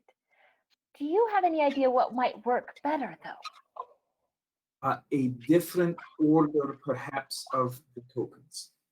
Sure. Boss lady. She looks up from a couple of her tablets. Yes, what? Any help here? Um, I told you, I'm not good with the elevator stuff. Josh, You know, Yeah. I'm assuming, I mean, obviously, at least 2 of these are wrong. They have to be. But are any of them actually correct? Are we playing that the what is it? The code breaker game? yeah. I was going to say, I just realized that this is essentially a game of whatchamacallit. Yeah, Yeah, it's I that mine. don't- It's the one where like you've got a word and different words, and it tells you if you have. Yeah. Okay. Yes. It's essentially that. That works. Cool. So I'll let you give me a perception check. As Marblein goes, shoot, I'll give it a try, and walks over. 26. Oh wow. Yeah. 26. Are we all rolling perception? Yes. You are pretty certain that the vines do go with famine.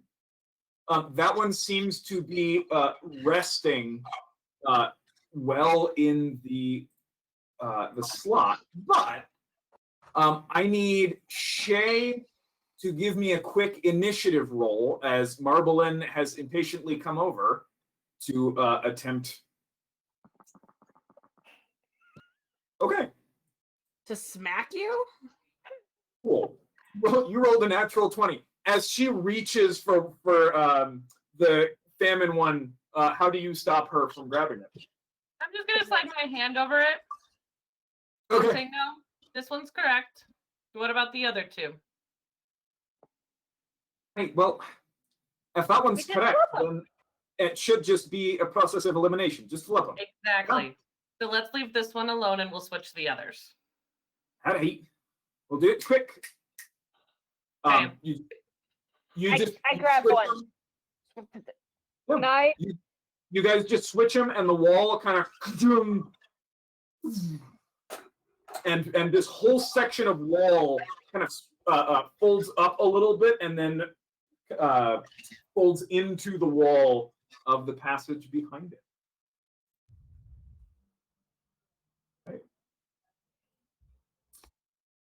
Sorry, Sura. Sura,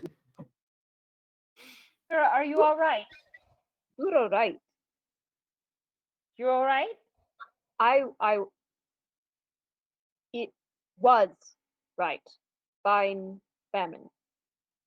Yes. Yes, that was right.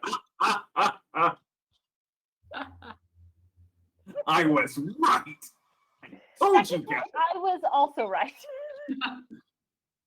Um, But we'll argue about that later. okay. Puro You fine. guys eventually enter.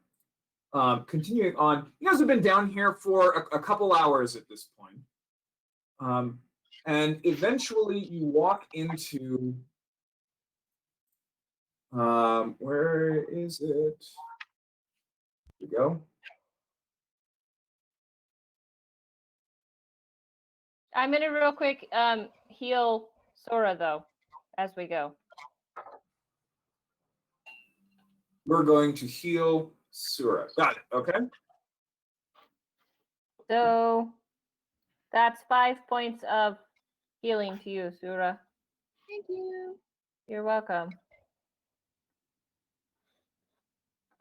Remind me to actually, do you guys have control over that? Yeah, I can do it. Yeah, Okay, I go already ahead. added mine back in. Go ahead and just add it in.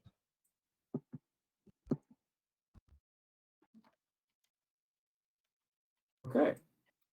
You guys enter into a room that kind of opens up a bunch again.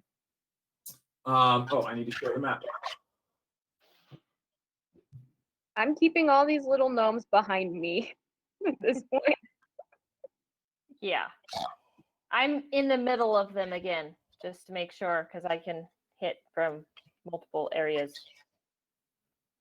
You walk into this room and there's this long, like, panel desk with all kinds of doodads and knobs and meters with bizarre script written all over them. You can see pipes running all around the floor, huge ones that kind of bulge out of the wall into the room, running floor to ceiling. Next to the panel is a couple of just glass cases that actually look like just big versions of what several of the gnomes are carrying. Those just little glass tubes with just like this streak of lightning just inside. But these are, 2.5 feet long, 8 inches in diameter tubes. So the hallway that you guys come in, we'll go ahead and add everybody, just so you guys, why isn't it? Why do I always run into this problem? I should be able to, oh, that's, where's initiative? Give me the initiative thing. That's where I need to grab your portrait stuff. There we go. Ah!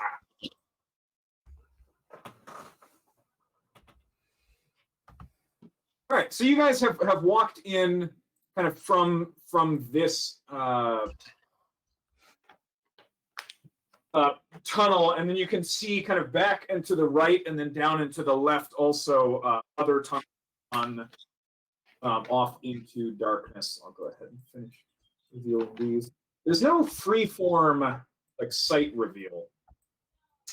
That's sad. Unfortunately. So it's gross and blocky, but other passages. Cool. We're gonna add our dwarf friend here. And we'll just make her that person. Okay. She immediately heads over to the panel, pulls kind of that big glove off of her gauntlet again. Nate, give me 2. And she puts 2 of the other gnomes to work. A couple of them kind of hustle up, and she's barking orders at them, having them turn various things. She's running her gauntlet over some of the dials here.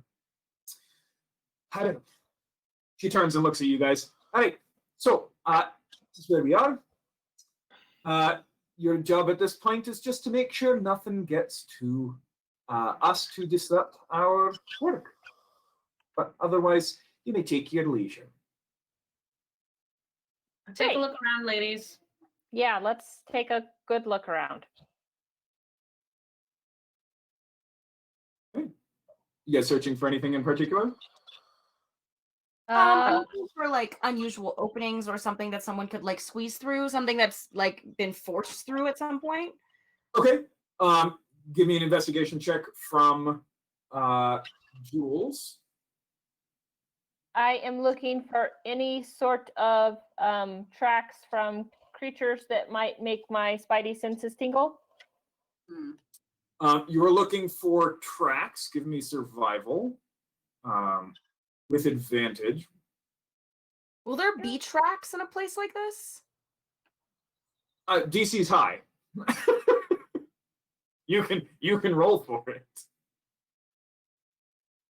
26. Okay.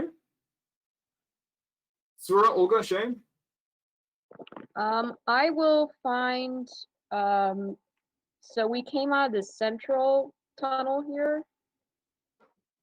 Yeah, yeah. So are there any? So there are two other exits or entrances here that are obvious. There's only 3 ways to get in here, right? Correct. Okay, then I will stake out a spot where essentially I can look down each one and stand there with my back to all the gnomes, so they're all still within 10 feet. Okay. Yeah, you can see from right about there. You're basically dead center of the room, kind of looking down all of these 3 tunnels. I know, and I'm just sitting there with like longsword crossed. Okay. Olga and Shay. I'm going to be so also keeping a lookout, but pacing in a circle around the exterior of the room. So every time I pass one of the hallways, I kind of walk down it a few feet and then walk back. But I'm just doing the rounds. Okay. You are pacing and looking. Go ahead and give me a perception check. Pacing check? And Shay, your hen party has taken up positions. Everybody's ready. Yeah, so I'm standing next to our foreman here, Killer. and I'm sure they are going to keep an eye on everything. I'm just going to watch kind of what she's doing.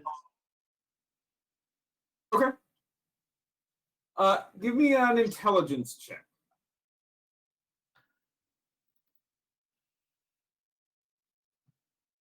I'm smart. You are smart. You're so smart. That's You why you're the leader.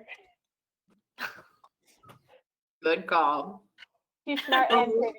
from what you see, you can tell with a 21 that the problem has to do with pressure and acid that is being routed to the wrong place.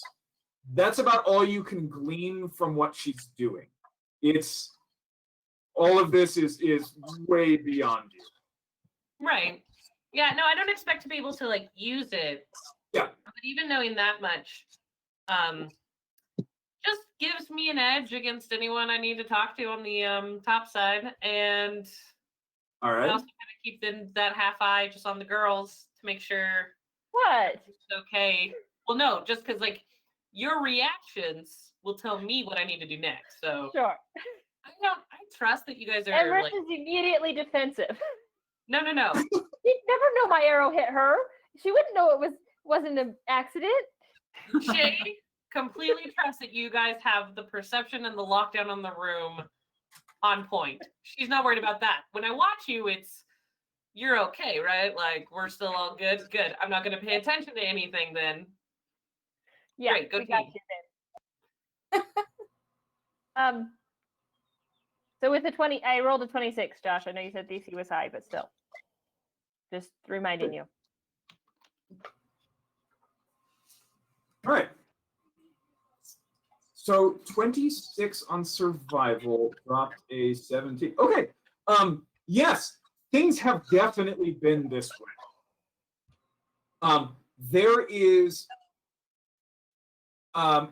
There are kind of scratches, very thin, shiny slivers, kind of sliced very lightly into the kind of the grating, the metal grating of the floor, which is consistent with kind of some kind of hard metal edge moving across a metal floor. Contract. You can also smell something truly awful. There are little bits and patches of just foul slime. We're not talking like ooze slime, like something off an actual living, like at least semi-mammalian creature. It's awful. It's like vomit and body odor and shit, just all together in a hideous bouquet. Who else was doing things? Survival, Olga, perception. Olga, as you patrol, you don't see any threats coming. That may or may not be anything. I know the way I said that sounded like, but there are threats. There could be with that roll. there could be. And Jules, you were looking for other like other ways in that something could kind of weasel their way through. Yeah. You find that right here, kind of to the left of the panel, there is what looks like another part of the wall that at some point at the right time, or maybe through some kind of manipulation, will also likely shift and move. Okay. I will post myself right there. All right.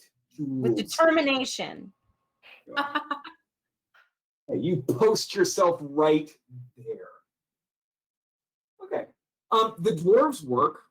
Sorry, the dwarves. The dwarf and the gnomes work for a good hour. If you guys want to take a short rest and take benefits. I assume some people want to spend hit dice. Yes. I will spend 5. Okay. And remember that you do get to add your con mod to each die. How many do you have? It just says a 10, D10. No, you have 10 of those. Oh dang. Okay. So if you just drag them from your the main page of your character sheet, it will automatically, I believe, roll those and restore your health. Cool, I'll do 2. So that's 4 plus 7, 3, 7. I guess I only need to spend 3 because then I'm up at max. So there we go.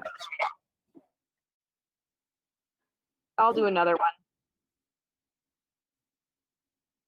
Alrighty. Ooh, yeah. Nice. Okay. Alrighty. After a while, they're still at work on the panel. They've dragged in a few others who are running around checking types and other parts of that kind of desk there. When who was listening? That was Olga. Olga. Yes. You hear. Give me a tunnel. Left, middle, or right? Oh, right. Right. From the right, you hear the occasional like clanking of something solid on metal on the railings, kind of on the floor. You can hear kind of something scratching against metal, and then kind of above and behind those noises, you can hear some kind of bass. There's like a bass tone that kind of rises and falls a little bit. With a 10, you can't quite make out what it's saying, but you can there's definitely language in it. Is it moving closer? These sounds are coming towards you guys. Okay. I was watching those tunnels, so can I go and stand at the opening of that one? Of the right one? Yeah. Okay, you're standing at the entrance of the right one. And I'm ready to rage. Can I hold that rage action again for Sure. So For it the looks, site like I, of hospital. it looks like I actually have dark vision, Josh. Is that true? Yes, I think dwarves are one of the rare races that actually do. Go for it. You've got it in you've got low light and dark vision. In the player's guide, do dwarves retain actual dark vision? They do. Oh, okay, cool. So yeah, you have dark vision.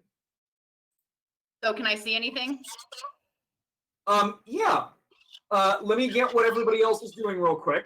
As you two have posted up at that tunnel. Emrys, what do you want to be doing? I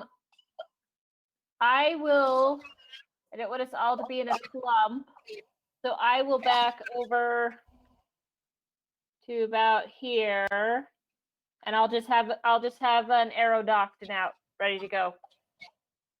Alrighty. Give me 1 second here.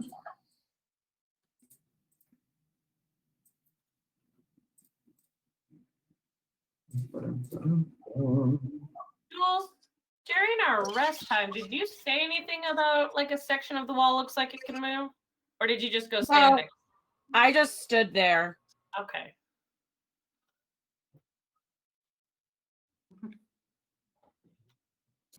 Okay.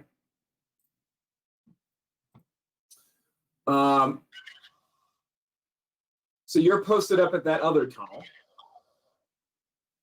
Yeah. And you're there. Shay.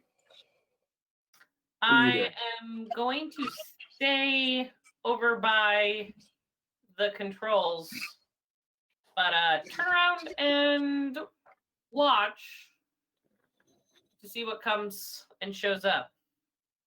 Okay.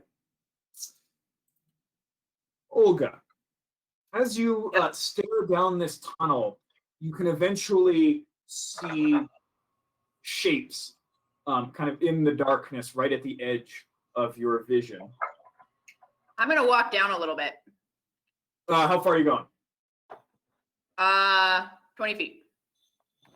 So if you stay within 10 of me, you'll get my hit points if my rage goes off. So I can follow you a little bit. I'll follow you a little bit and keep you in that range. Okay. Oh, oops, I put Surah down there. Oops, there we go. Okay. Yeah. We're both gonna go probably behind her by 10 feet. As you kind of get down the tunnel a little bit, suddenly kind of standing at just the very edge of your vision, you can see several what look like rats, but they are kind of the size of a dwarf. I hate rats. They're standing on hind ends and they're wearing kind of leathers. They're all carrying daggers, and as you kind of peer down here, they're watching you. And then at some point they realize that you can see them, and they just start sprinting down towards you. And that bass sound rises again, and you can hear my music. You have stopped the music. And there is a large shape kind of lumbering down the passageway behind them. If I could get everybody roll initiative. My rage goes off. And I would say, if you're okay with this, we run back a little bit so we're not stuck down the tunnel. I will block the tunnel because I don't want them to get near the gnome. Yeah. Okay. What do I want? How do I hold on? Oh, menu. Yeah. Thanks.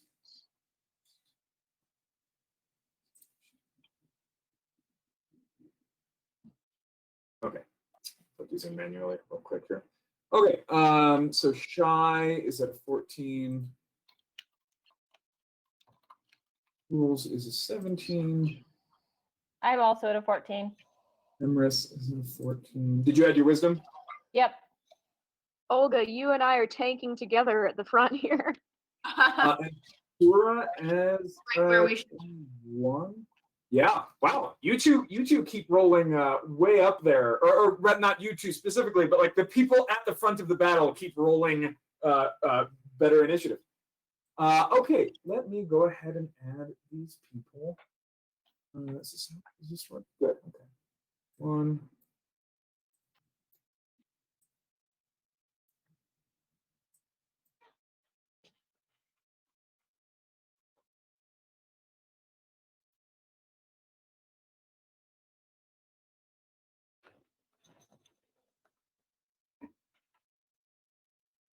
Here we go. All right, let me go ahead. Okay, I need to expand my map here because I didn't expect you guys to walk down the tunnel. So here we go. I also need to draw the tunnel continuing.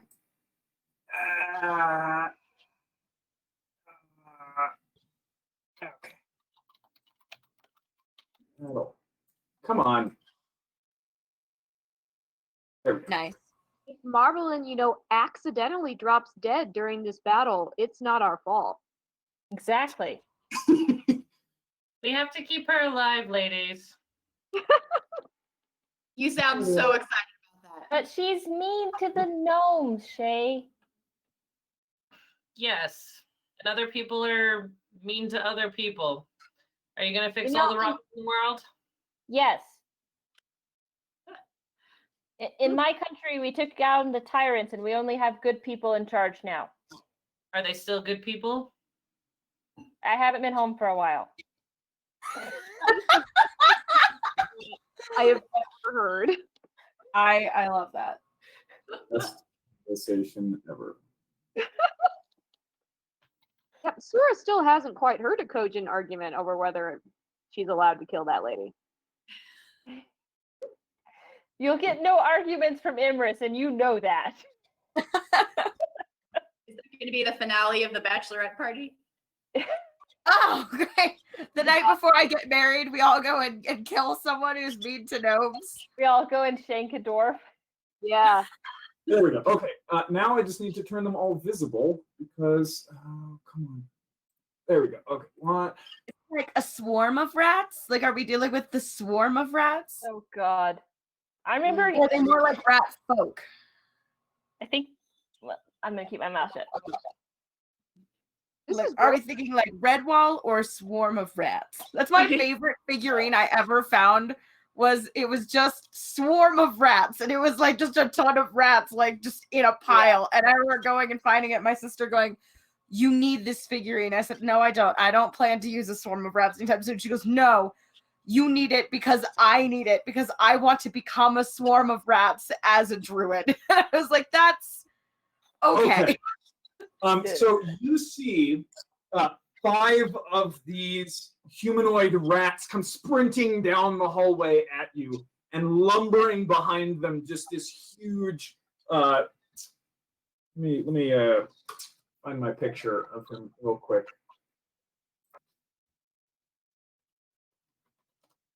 That'll work. There he is.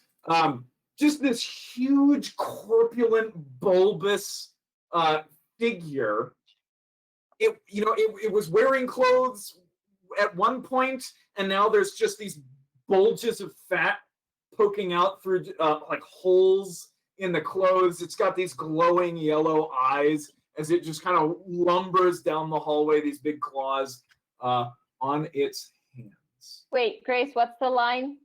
Thanks, I hate it. Yeah, that's Thanks, it. I hate it. It takes a lot to be nastier than a rat, but that might do it. That was for Josh's doll laughter, though. I know. Oh, It was the God. hag. It wasn't the doll. It was the hag on I our know, but- first mission. This is even earlier on another Halloween one where he had this creepy. Yeah, that was the Halloween one shot. It was Yeah. every time. Thanks, I hate it. Baby, go on. Olga, you are up first. Get back here, ladies. So- yeah. Head. Yeah. I am going to. They're not close enough for us to be engaged, right? There's one that is directly in front of you. Yeah. So if I run, it will get a swipe. Yep. Okay. I still think that's what I'm gonna do. So I'm going to run. You could disengage its action. Can I? As an Yeah. action, you can. You just won't That get to action attack it. engages. I haven't D&D'd in a long time. Okay. Yeah. Okay.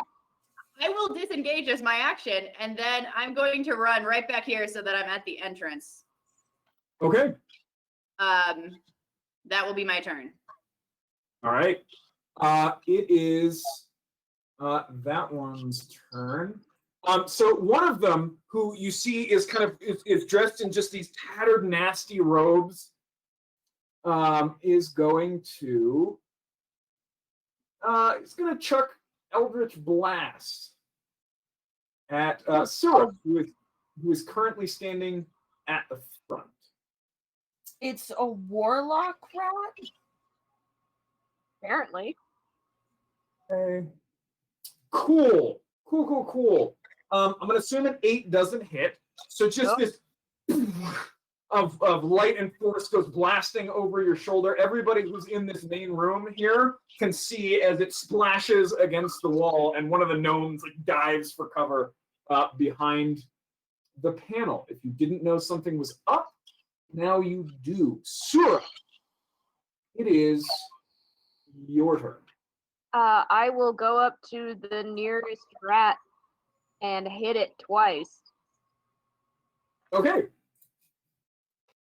So you'll move forward. So here's the cool thing. Because I actually got these guys programmed into Fantasy Grounds, if you like click and drag your attack and actually drop it on the rat's portrait, it will automatically roll to hit. I can't have both things up at the same time, so that can't happen. What do you mean both what things? Yeah, because of the way my screen is set up, I can't have the map and my character sheet where I would need to do the attack up at the same time. Sura, Grace, I have had you target rat person number 4. So you're good to go. Thanks. Oh, you can set targets? Yeah, so if I click on Sura, hey, for everyone watching, here's a little how-to for Fantasy Grounds. And it'll put a like highlighted circle around her. And then if I hold down control and click on something else, that targets it. Oh. Right now she's targeted to 2, now only 1. That's so cool. Okay, so now you don't actually need to see the map. You can just roll your dice then. Alrighty. And does that... Okay, I'm just going to do an experiment here and see if that works. Did that do that automatically? No, it did not.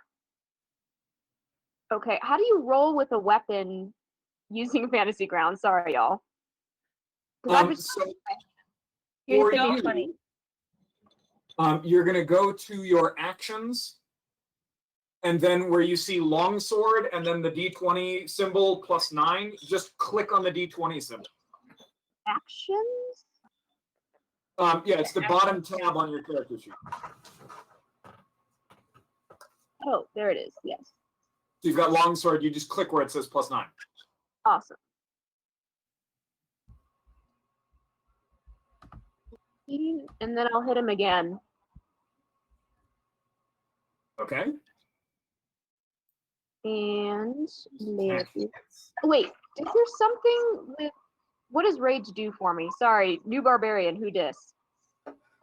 Oh, rage gives you +2 to your damage. Okay. And advantage on strength checks and saving throws. And I'm using a weapon, I'm using strength 4. So does that add to the attack? No, No, it just adds to the damage. it just adds the +2 to it, yeah. Okay. I'm sorry. If she's a level 10 barbarian, what level are you? Oh no, yeah, it should, I think it's +4 actually. If you're you're level 5 barbarian, you have a +3. It's a level 10 You have a barbarian. +2 your rage damage. 5, you still have a +2. She's a level 10. So I'm Three. going to hit +3. okay, yeah, so I'm just- going to same one again. Yep.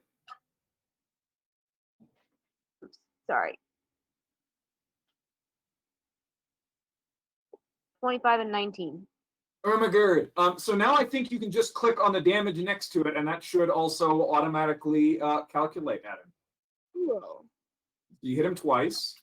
Um, First one. You just rolled initiative.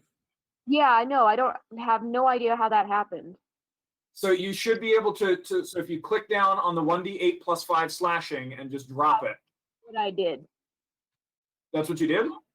Yeah, I'm rolling in the dish. There you go. So that one hit him. Plus your 2 for rage, or 3 for rage, though. And then here's the second one.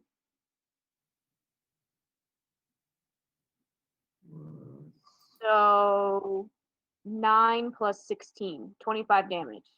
Damage 6 to the rat person. Plus 3 raging. And Plus then 3. 13 plus 16. For some reason it thinks that the first attack killed him. Altogether, I did 25 damage on this dude. Oh, okay. 25 will kill him. Okay, so it is right. So I will go ahead and delete that token. Okay. I will then, I can't do this as a bonus action, but I will just get ready to take more hits. Okay. You can also move. I'm trying to Back. hold this, You This can hold at the entrance into the room. You can hold back a little bit. I know, but also that gives them more opportunity to get around me, which I don't like. Okay. But it lets us get around you too. Yeah. I'm just saying. So Look Sarah, back. is that your turn? So is there anyone in my melee range now, or can I move back freely? Yeah, you can move back freely. Okay, I'm gonna move back 10 feet, so I'm still there. Yes. It is the huge hideous monster's turn. He's got 30 feet. He's gonna move right up to there. No, he's gonna move right up to there. And he is going to. So first of all,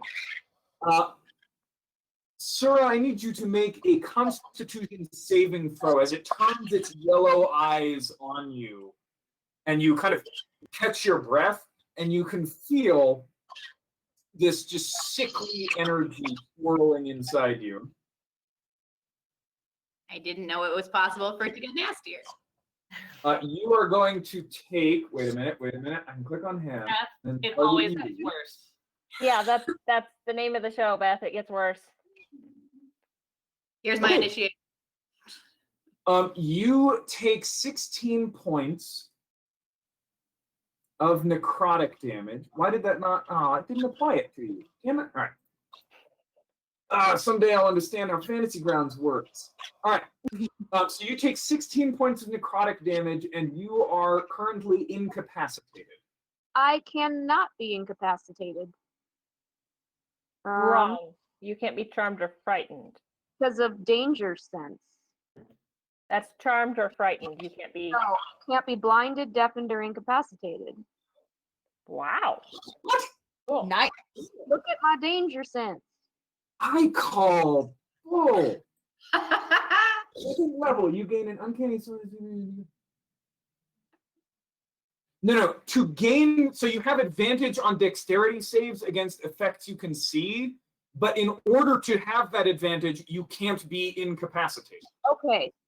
The wording on this makes no sense. Okay. Because to gain this benefit, you can't be incapacitated. Okay, way different. I was like, what? What do you mean you can't be incapacitated? So you are incapacitated.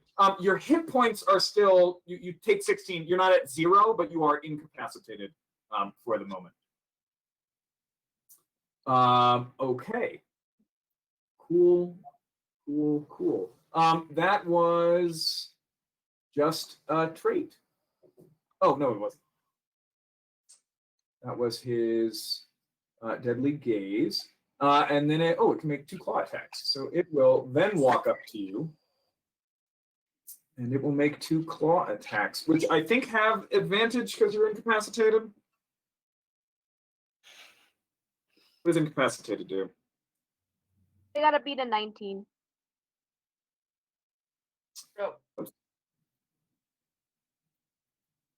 Does anybody know if incapacitated gives? I think you just can't do stuff. Can't take actions or reactions. Okay, so it's not every. Nope. So it's going to try and hit you once. 16 misses. It's going to try and hit you twice. 23 will hit. So you will take another 13 points, but that should be halved, Yeah, I was actually. gonna say, it's slashing and it's halved. Because it is non-magical slashing. So let me go ahead and reduce that by 7. So I also have 4 temporary hit points to myself. okay, you no longer have those 4 hit points. As you watch, kind of frozen there, kind of dealing with this horrible feeling that's running through you, and this thing just walks up and just lacerates down your front. Next in line is Jules. So I assume I'm just hearing all of this? Yep. Okay. You hear that deep bass voice yelling something about music. You hear a bunch of as a bunch of little rat people come running down the tunnel. 5, 10, 15, 20, 25, 30, 35, 40. Okay. I want to come over then to there. Oh, nice. I can manipulate it. Mm-hmm. And I can see huge, hideous monster too. Oh, yeah. And I want to cast infestation on it. Ooh. Cool. What does infestation do? It's a cantrip. It causes a cloud of mites, fleas, and parasites to appear momentarily on the creature, and it has to save on a Constitution saving throw, or it takes poison damage and has to move 5 feet in a random direction. It's so appropriate. I love everything about that except the random direction. Yeah.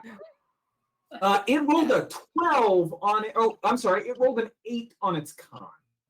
Yeah, that's not gonna save against whatever the heck my spell save is. Are you sure? I mean, Cool. I'm pretty sure. So what's the damage again? And it moves 5 feet in a random direction? Yeah, so it has to take 1d6 poison damage. Hold on, let me. Well, I'll roll a d8. 1 is straight up. Oh, so Actually, it's really- what? So it's roll a d4. 1 is north, 2 is south, 3 is east, 4 is west. 2. So it has to move south. Cool. It moves to there. Let me do some. Oh, my cantrips aren't on here. Oh, that's weird. Okay. It's gonna take 5 points of poison damage. Oh wait, no, hold on. That's not true. It gets to take Cantrips increase. 6 points of poison damage. Okay. It takes 6 damage. As just a bunch of like parasitic creatures just start swarming the heck out of that thing. I hate Bye. that. There we go. Figure Okay, if Jules was raised by badgers, then she's gonna have a lot of weird insect spells because she was living underground for a while. I like it. So, the hideous, nasty thing that just came lurching out of the dark is now also covered in mites and bugs. Momentarily, but yes. Yay. Cool. Jules, is that your turn? Yes. That is my Hey. turn. This guy's going to go 5, 10, 15, 20, 25. I also had a 14. I was at the same initiative as Jules. Jules has a 17. I had a higher one. Oh, okay. Sorry. You're with Shay. Oh, okay. Who's incapacitated for some reason? I was looking at it, and anytime I try to look at, because you can put effects on people. Yeah. And I was looking at it, and of course I put it on me in my attempt to look at it. Cool. We're gonna just ignore that. You can take it off. I'm not gonna worry about that right now. Yes.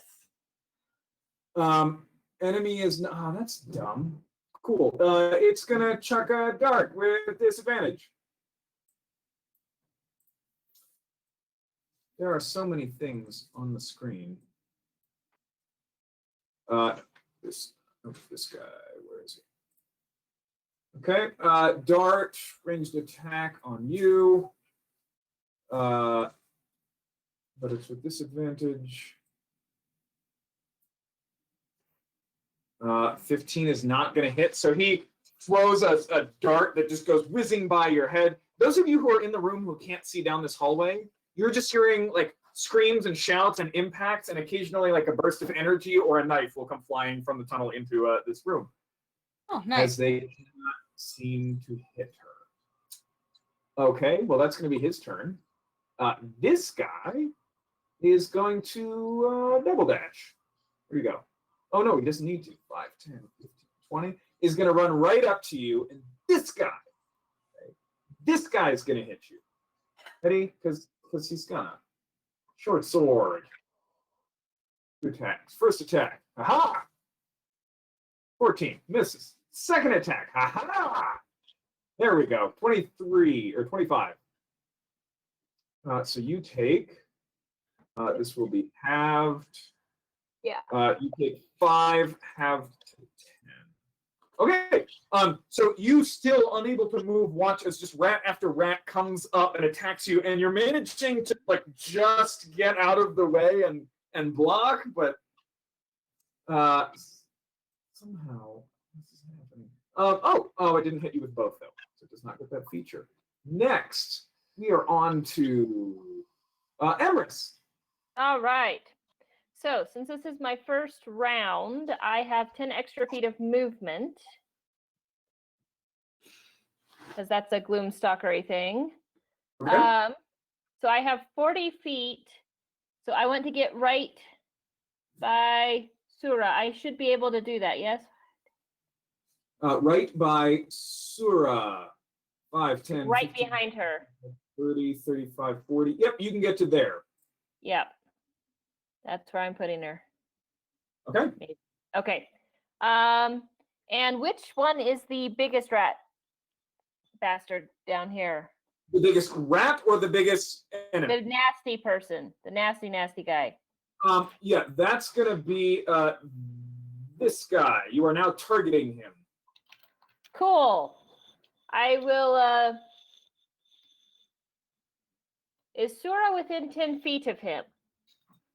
Is Sura within 10 feet?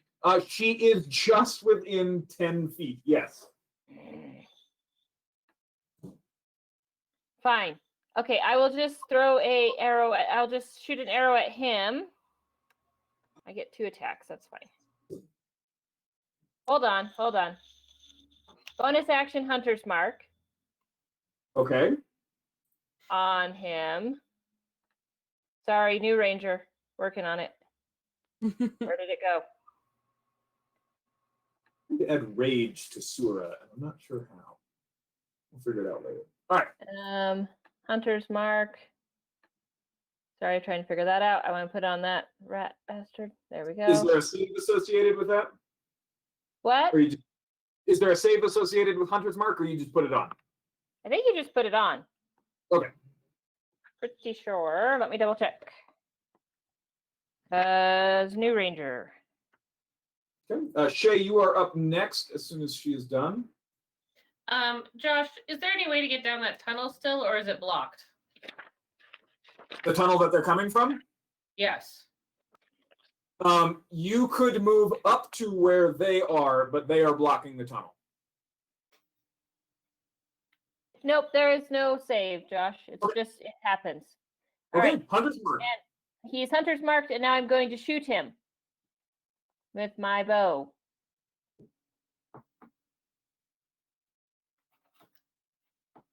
So that's a mod 20 to hit. Yeah, mod 20 will hit. Okay, 11 points of that damage. And 3 points of Hunter's Mark damage. Okay. Cool. Okay. And yeah, I will just shoot him again. Okay. The first arrow kind of digs into his skin, but barely penetrates. Okay. Second arrow. 13. 13 does not hit. 13 kind of Okay. bounces off him. And I will say to Shay, or not to Shay, to Sura, if you could just back up a little bit, darling, I could take out quite a few of them. You're so much nicer than what I'm about to say. Oh, shit, it is your turn. I'm literally incapacitated and cannot move.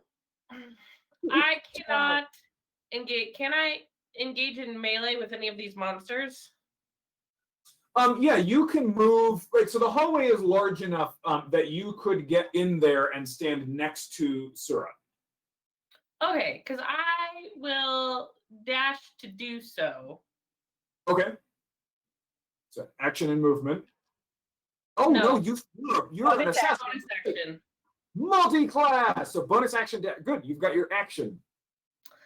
And I will attack the stronger rat person. And Okay. since it's engaged in melee with someone else, my sneak attack Yep.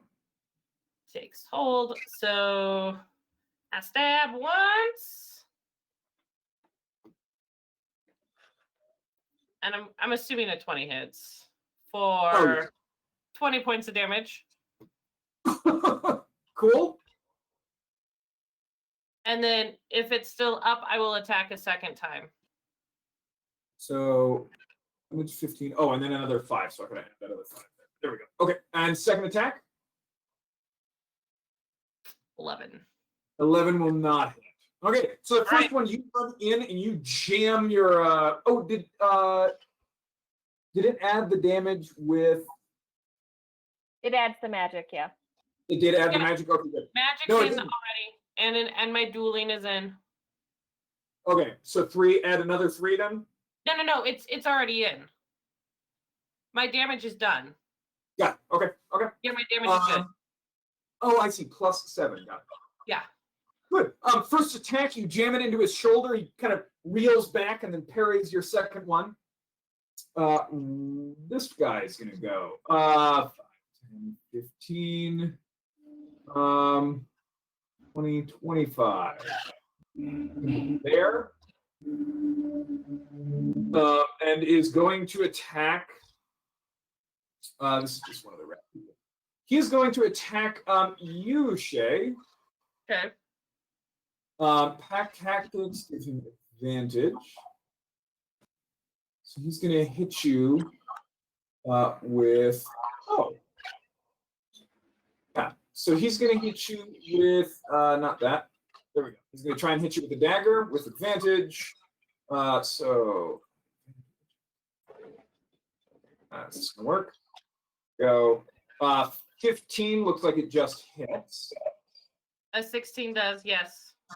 Okay, so you will take 4 whole points of damage. Because of my thing. Oh, but I wasn't within 10 feet of you when you went into rage. I think it's just around. I have no idea. I can look. I thought it's Yeah. entering into the aura. Oh, it's an aura? Okay. Cool. In that case, you are not wounded, but you no longer have temporary hit points. Correct. Fine. The second guy is going to go 5, 10, 15, 20, 25, and is going to dash 5, 10, 15, 20, 25. No, because he can't dash and yeah, he will. Dash and disengage gets him there. Okay, rat person. 3. Is that person 3?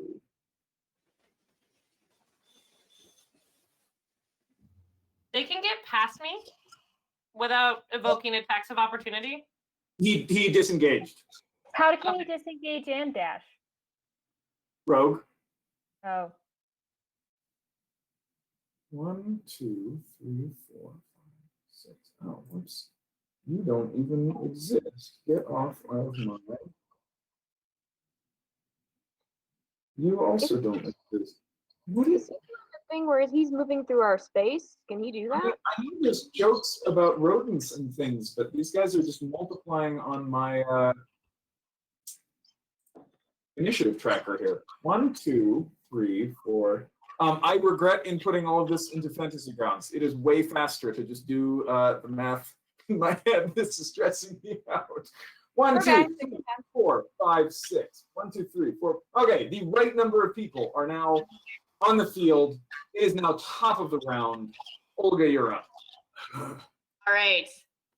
I am going to move over here near the only rat friend I can reach. Real quick, as you begin your turn, Yeah. the nauseating smell exuding from this creature is going to make you roll a Constitution saving throw. Oh, fun.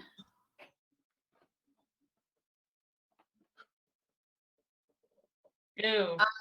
I'm going to use my ability to re-roll once and do it now. This would Good be a good idea. one to do that on. Oh, much better. Definitely better. Okay, you are immune to the effect for 24 hours. Oh, fantastic. So you may now do your turn as you like.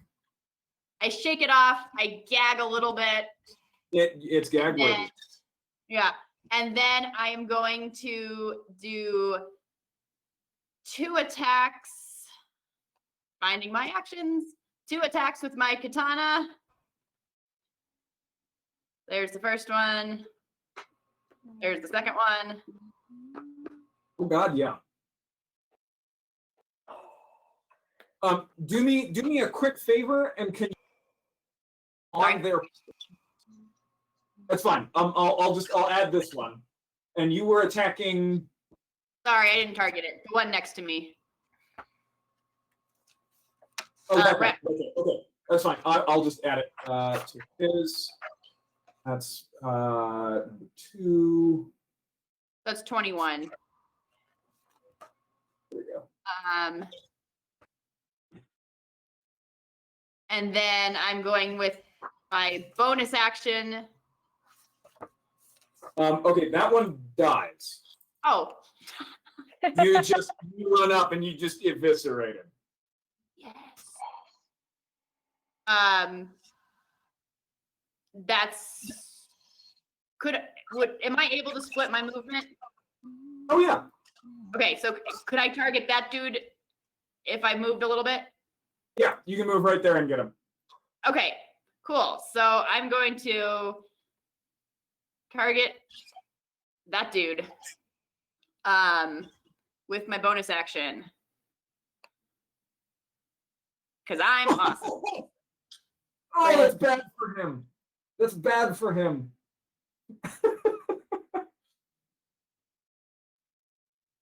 And that's double, right? 5 plus 2. So that should have been doubled to 14. But you don't add the 4. Oh no, you do. No, you don't. No, you don't add the. You don't add the 4. So the total damage there then should have been 14, just 14. So I'll add another 3 to him. He is looking super hurt. Mage's turn. What do you mean she didn't add the 4? It's Yeah, just you the don't add four- your. It was a bonus action attack. Oh, okay. Right. Cool. We're gonna do. Haha. Is not what I'm used to. Oh. Ba, ba, ba, ba, ba. Oh, let's do that. I need everybody except for Jules to make a wisdom saving throw as dark tendrils start to extend out from this robe-wearing mage. Oh. Oh, okay then. Olga, you Yeah. are restrained as these tendrils wrap around you. Oh. That's his action. And then we're gonna back off a little bit. Was that a wisdom saving? Sorry, I think I have an ability to have advantage on those. No, it just made you proficient in them. Oh, okay. Sorry. Did you add your proficiency? Was that calculated in? Was it? What's your wisdom modifier? No, it was. You've got the proficiency marked in. Okay. That's his turn. Sura, you're up, but hold on 1 second. You are incapacitated until the start of its next turn. So you can move, but you cannot take actions or reactions. Okay. So, and then do I make another roll on its turn? No, just until the beginning of its turn, and then it's done.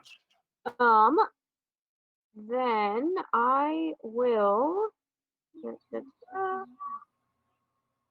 I'm actually going to then move forward. No. I told you to move backwards, sweetie. In a barbarian's nature to get behind the spellcasters or anyone else. Where are you going, Sarah? I'm going to go forward. Sorry, y'all. I'll probably take an attack from stronger rat person number 1. Wait, how many attacks of opportunity am I going to take if I move? Depends on where you move. You can't really move to the other side of them because the two of them are blocking the tunnel, and you can't just move through their space. That's what it's confusing, because they've been moving through our space.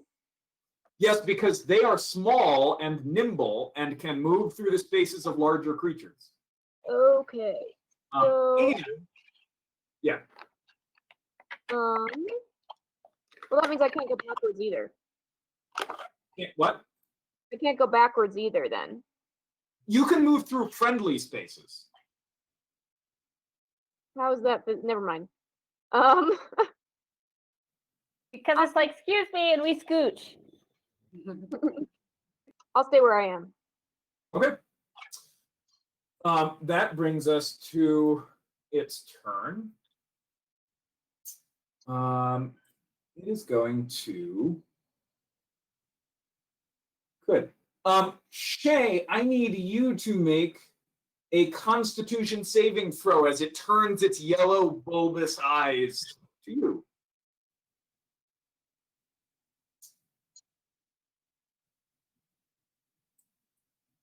Uh, 13 does not quite succeed.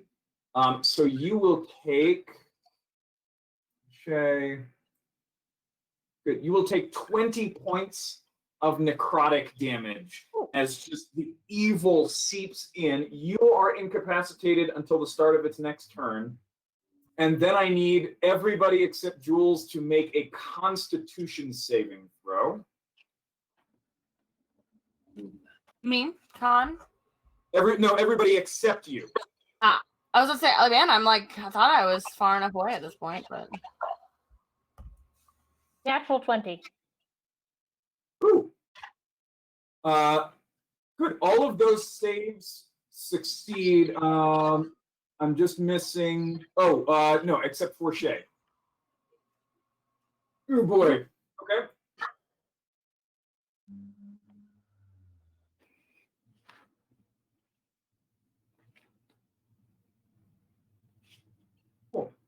You all take 3d8 halved except for Shay.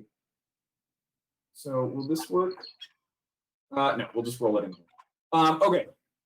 9. Okay, so Emrys, you take 4 points of damage as this sound just erupts nearby. Ends and pipes shatter and steam goes exploding through this tiny enclosed space. So Emrys, you Burn take temporary hit points.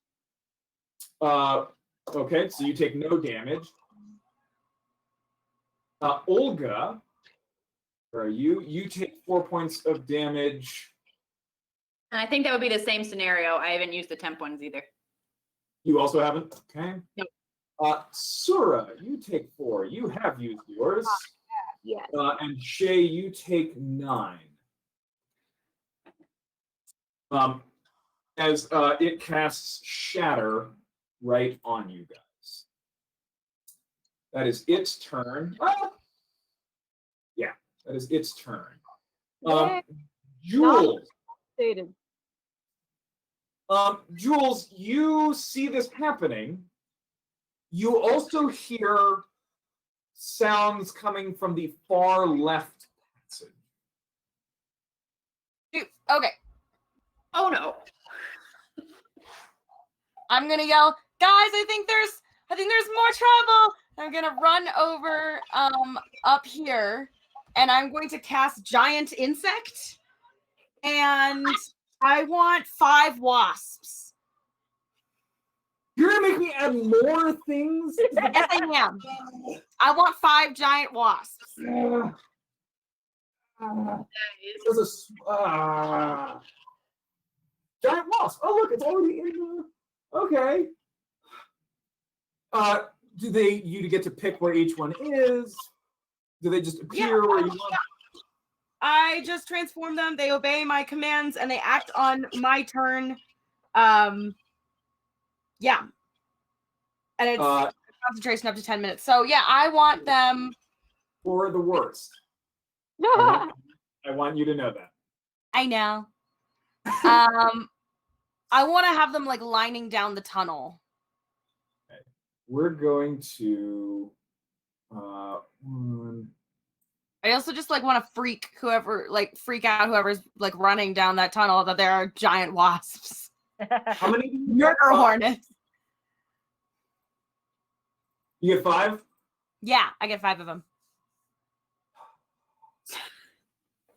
I mean, I could have said 10 centipedes, so be happy that I didn't say 10 centipedes. Okay. I'm very happy that you didn't say 10 centipedes. Like that? Is that good? Yeah, that's good. Thank you. Just, DMs hate it when you conjure things. I'm just throwing that out there. Very true. If we were in person or I was a Fantasy Grounds pro, I would be 100% fine with it. As it is. Shit. I know. I'm sorry. I don't believe you. You're right. I'm not sorry. That's what I thought. Okay, cool. That is your action. Mm-hmm. I was spending the rest of the time just screaming at the others that there's more things coming. Alrighty, you do that. Which brings us to the next in the order, which is 5 wasps. This is awesome. This is just, I love it. It's amazing. You guys are wonderful. Thank you so much for playing in my game. Appreciate it. Thank you for letting me play and ruin things. I don't have a thing for this, but these guys will work. Okay. How do I change your size? Release token scale. No. Not all the tokens. This is so bad.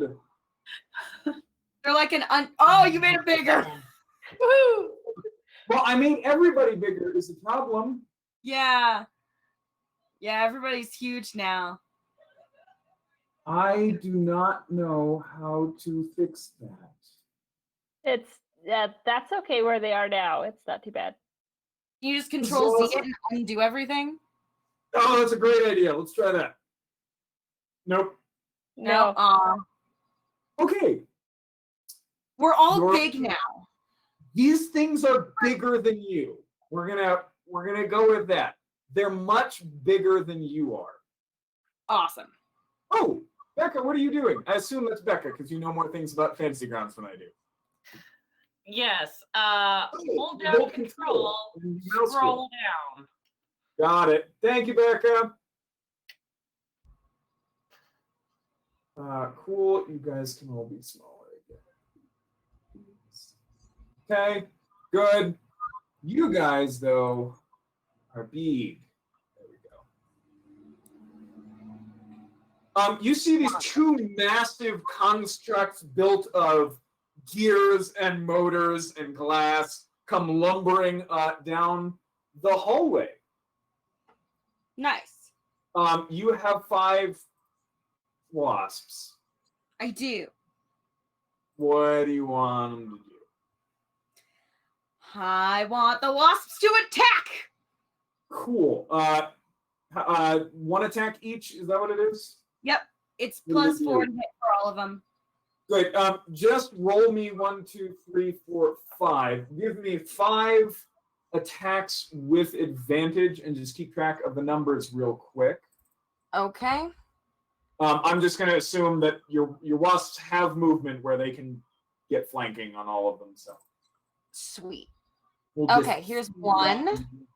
Here you go. That's technically 13 plus 4, so I need to pull up the character sheets for these guys because I do not have them. So okay, Mary, so you let's- can actually put their modifier in the modifier Oh! box. Haha. That way we'll keep track of it. Good.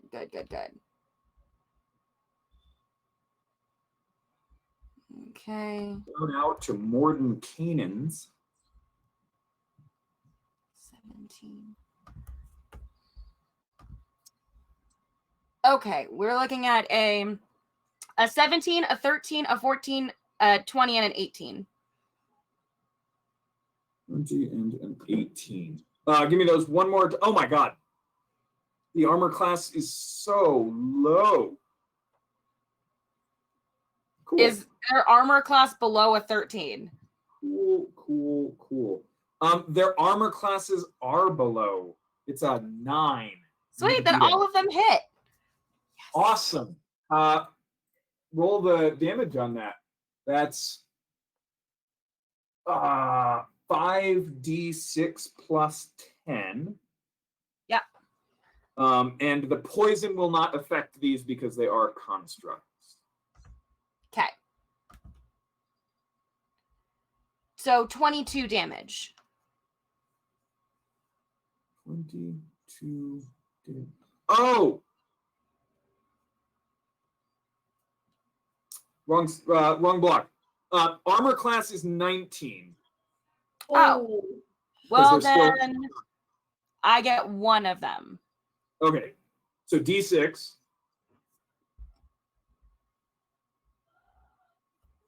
So 6. 6. Okay. It will take half of that.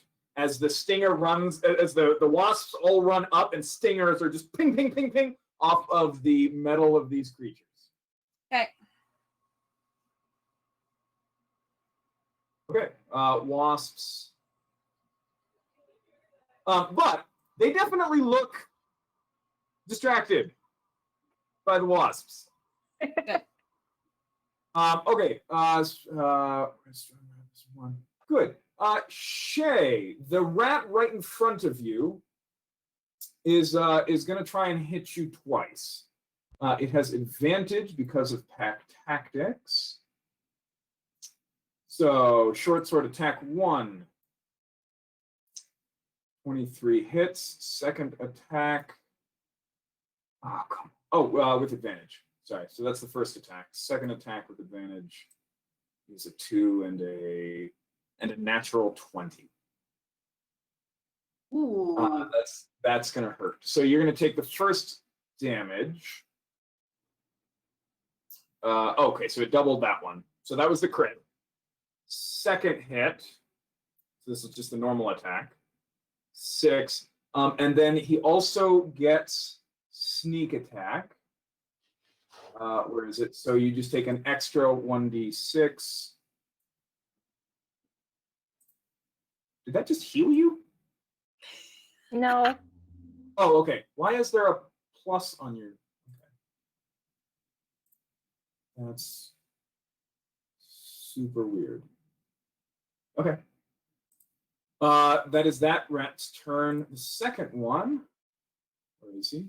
There he is. It's going to go 5, 10, 15, 20, 25. Doesn't like this at all. Bonus action and action 5, 10, 15, 20, 25. And you see the gnomes scatter as this rat just kind of dodging between you all, jumps out into the middle of them. Okay. Emrys, you're up. All right. So I will take another arrow attack at the guy that I have hunters marked. They're the huge, hideous monster. The huge, hideous monster. Yep. Okay. With my longbow. 15. 15 will not hit. Okay. Try that one again. 16. 16 just hits. So the first arrow, again, just buries itself in fat, and then the next one jams into where its collarbone would be. So that is a grand total. Okay, so that's 5 for the arrow, and then 4 points of damage for Hunter's Mark, which is magical. That is magical? Well, it's a spell. The spell doesn't necessarily... Hold on. Does an extra 1d6 damage.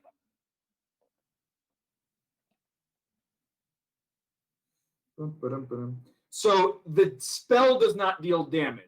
You deal extra damage. Okay. Right, I think the idea behind Hunter's Mark is like it allows you to identify a slightly more vulnerable spot. Sure. So your arrow is just more effective. So it'll take another 2 damage there. Okay, again, the arrow's not doing much damage to it. Okay, that's your action. Bonus action and movement?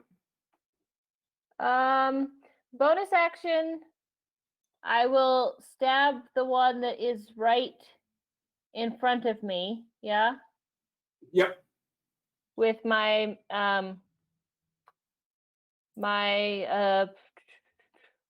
magical sword. Sure.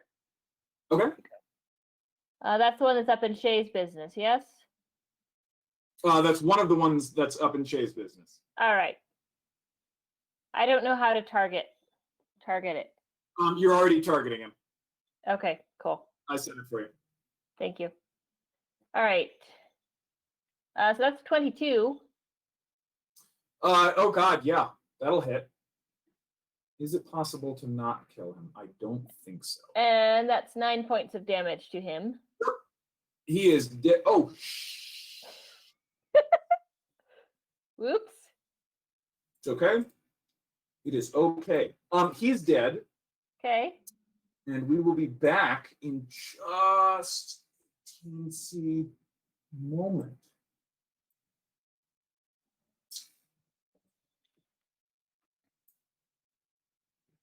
Okay, we're here.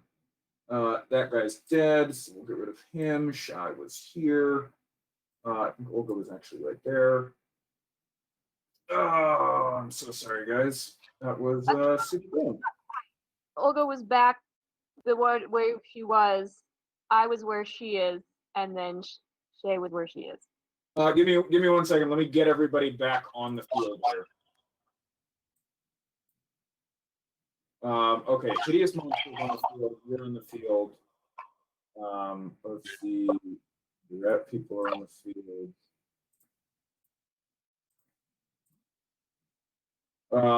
Oh, and then there was one more. Yeah, you're.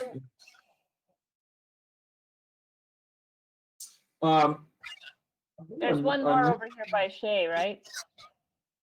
No, that's the one that just died, but there Okay. should be another one actually in the room. Yeah, there's Oh, another that's this guy. There we go. Okay, got it. And then our dwarf lady. I think these guys are all roughly where they should be. Okay. I apologize for the jankiest episode ever. Where is Jules? There she is. Yeah, she's in the Jules corridor. With her bees. with her fucking wasp. Yeah. This was a little ambitious. Okay, and then give me my monster guys back. We're just going to use some rules because I'm not going to go search for those tokens again. Big. Okay. Is that everybody? I think we're all on the field now. Okay. I still have movement, yeah? Emrys, it was your turn? Yeah. Yeah. So I still have movement. So there's nobody there to take a swipe at me if I move? Because I just killed Correct. him? Sweet. Yep. So I'm going to go ahead and head over. I'm going to put myself right about here. Okay, Okay. there we go. Alrighty. Sorry. Shy, you are incapacitated. Would you like to move? No, because if I move, I will get attacked. No, I so killed the one that was attacking you. Incapacitated says you can't take actions or reactions. You could bonus action to disengage. Is that the only bonus action I can take? Drinking a potion is you- a bonus action. You can take any bonus action that you have available. Okay. So I would then like to use my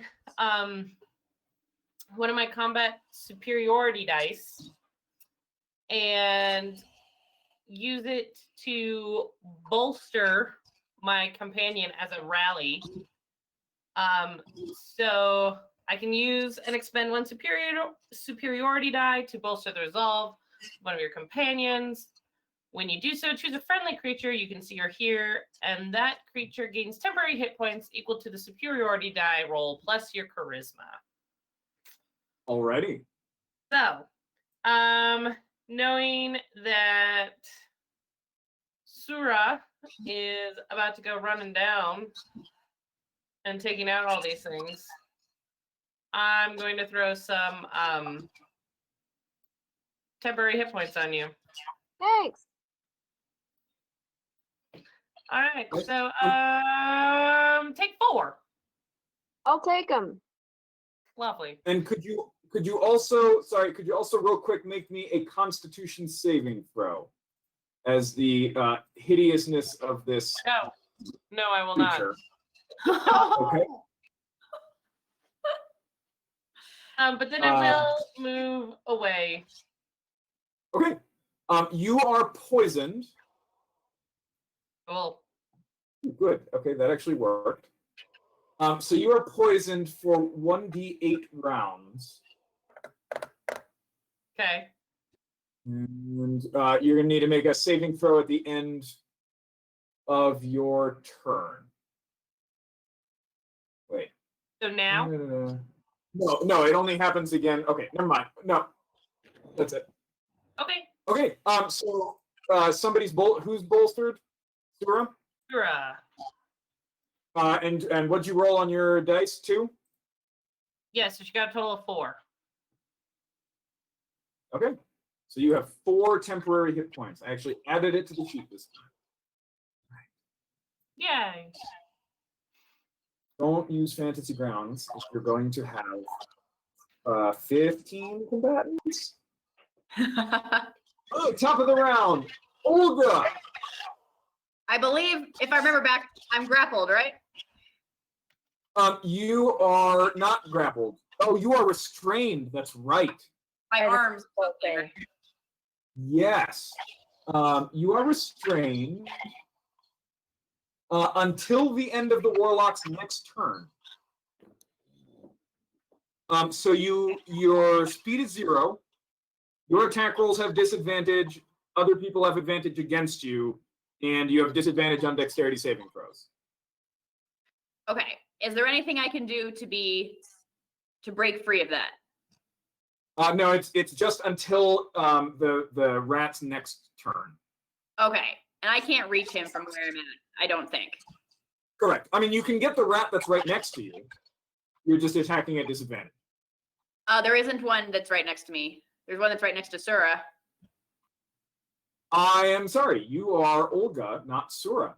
Yeah. Correct. You cannot hit anything in melee. So I'm going to let out a war cry to try to rally my compatriots and circle to prove a point, and that's all I'm going to do.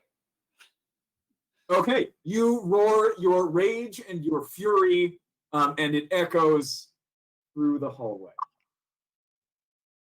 The disadvantage, is that done now, or is it last until, oh, she says till the end of the, sorry. Yes. Yeah, the end of its next turn. Right. So it's then going to attack you with Eldritch Blast with advantage. I missed the tray. 4 is a stupid number, and 3 is a stupider number. So with advantage, it misses you. Somehow standing there, unable to move, held in place, the force energy blasts past you. What a spectacular waste of a turn. Sura, you're up. Olga, you are no longer restrained. What state am Sura, I? I need you, are you immune to the effect? I don't know what's happened. Somebody is already immune to it. I am. Because she got her. Olga is. So, Sura, I need you to roll a Constitution saving throw because you are close to the hideous creature. So it doesn't, when it wears off, but it doesn't immunize once it's worn off, is what you're saying. No, it is still going.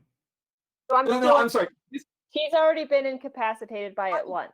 incapacitated. No, that was his angry sight. This is just for being within 20 feet of him at the start of your turn. So it's the stinky stuff. Yeah.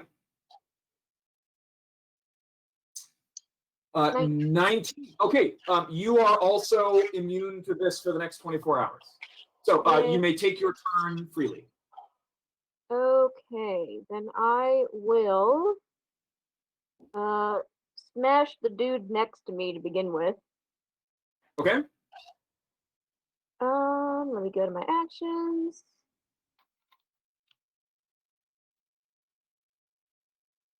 Lots. Oh god. 27 will absolutely hit. Then there's this, which will also be +3 rage, so it's 15 damage. 15 damage. Okay. That is with your long sword. Yeah. Yeah. That hurts. 15. How does that dude look after taking 15? Let me find out. Pretty rough. Still up. Another hit like that will finish him. You crash down on his guard and his sword broke, and he's on his last legs. Okay, I will hit him again.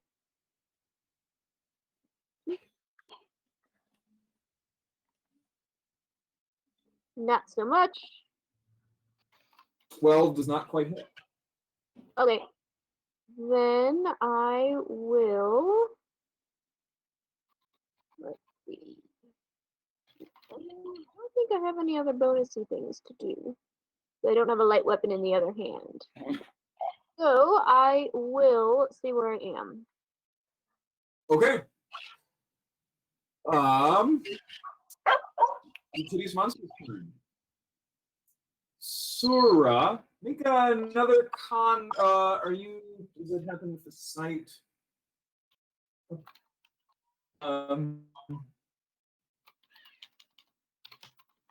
No. Yeah. I need you to make another Constitution saving throw as it turns its yellow, nasty eyes back on you. Pish posh. 24. 24? Cool. Absolutely nothing happens to you. And it kind of grunts in frustration and turns its eyes then to, get out of my way, to your restrained Shay. I would like you to make a wisdom save. Why not? They go so well. Oh no. What's the total? 5. Do you also have Indomitable? Is that just a fighter thing? It is a fighter thing. I think it's a fighter thing. I think it's an upper level fighter thing. Oh, I think that's actually a 10th level. I don't think you have it. Okay. 9th. It's 9th level, and I'm a 7th level fighter. Okay. You feel an overwhelming urge to do what this thing wants. So you are dominated.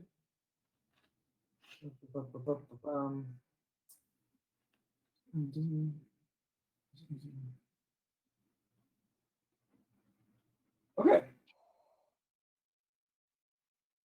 Each time you take damage, you make a new wisdom save. Cool.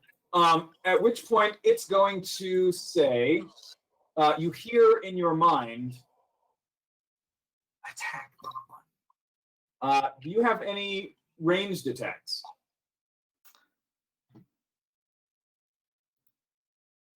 Yes, I do have a hand crossbow. Cool. Can you make a hand crossbow attack real quick against Emrys? I knew she didn't like me. Oh, I don't know why I did that. Oh, good. It's apparently a disadvantage. Right, because I'm still incapacitated. Because you're poisoned. You're poisoned. I'm poisoned. I'm also still incapacitated, technically. Which means she can't take action. Yes, but you're not really taking an action. You can use your action to take precise control. When do you do these things? On your turn or its? You can use this to issue commands to it while you are conscious, which it does its best to obey. You can, if the creature completes the order and doesn't receive further direction from you, it defends and preserves. It is non-specific. Oh, you have advantage on the wisdom save because you're fighting this thing. But also, I think disadvantage because you're poisoned, so it would be a straight roll anyway. I'm pretty sure poison acts like... It's just attack rolls and ability checks. So actually, if you go ahead and roll that wisdom save again, you could save us all of this headache. I knew she didn't like me. Cool. You make the attack. You miss. We're just going to say you go on his turn for simplicity's sake. That is the end of its turn. Where's my initiative tracker? Jules. Jules and the Giant Wasps.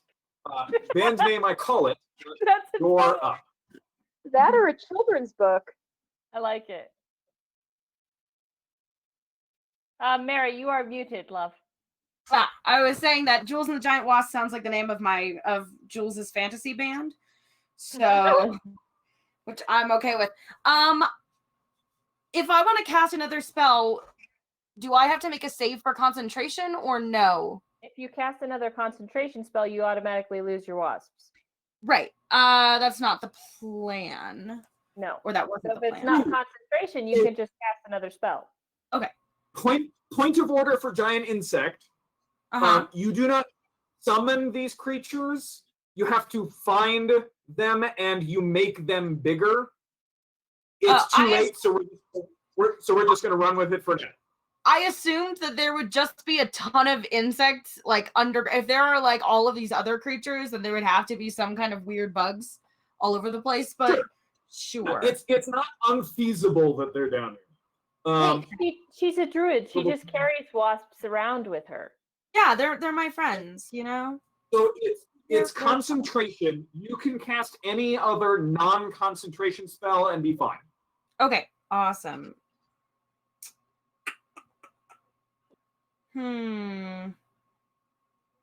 Shoot, that's a construct. They're constructs, right? You said? Yeah. Okay. Well, unfortunately, most of my spells are concentration, but oh wait, no, I have a wand and it has fire. You have a staff that has fire. You have a wand that has staff that has I have a wand that has webs and a staff that has fire. Yeah, your staff. Oh boy. Mary. I think you can do fireball. You can do burning hands, fireball, or wall of fire. Wall of fire is concentration, I believe. I won't do that. Then Wall of fire is concentration. Then I'll probably do fireball. Yeah. Okay, I will roll dex saves for these things. They're so dexterous. Just so dexterous. Just I'm 4. cool. A 5 -1 and a 6 -1. Nice. So happy. 8d6. Good. Someone else can roll it. It's 8d6. 8d6, yeah. 6. Okay, hold on. I can And only of do the 5. things they are immune to, fire is not one of them. Good. They're gonna take 19 points of fire damage. Roll 2 more. It's 8d6. Oh, I'm so sorry. You're right. That is delightful. 23 points of fire damage. They are, however, resistant, so that will halve to 11. Okay. So they will both take 11. Oh, I'm keeping track of them here.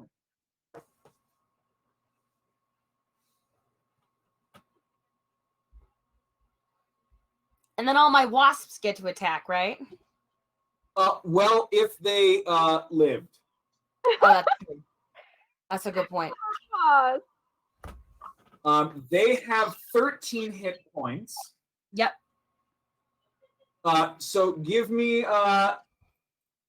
actually the spell says that the GM resolves their stuff. So I'm just gonna roll a save. So 1 is a fail, 2 succeeds, 3 fails, 4 fails, 5, 4, a 5, a 6, a 5, and then a 19 and a what's your save DC?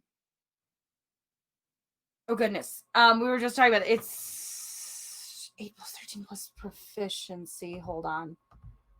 It's gonna be your 17. spell I think. attack bonus +8. 12. Yeah, it's 17. So all but one of them fail and die. Okay. Well, then my last boy will attack. Gotta give him a name. So Last bee standing. He gets a name. The last wasp.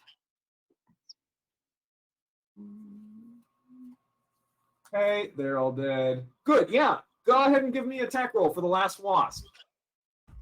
Okay. Got rid of the wasps, and I didn't even have to do anything. That's a 15, so not much. 15 will not hit. Again, the Barely. stinger bounces off. I did not roll initiative with these guys. When did they go?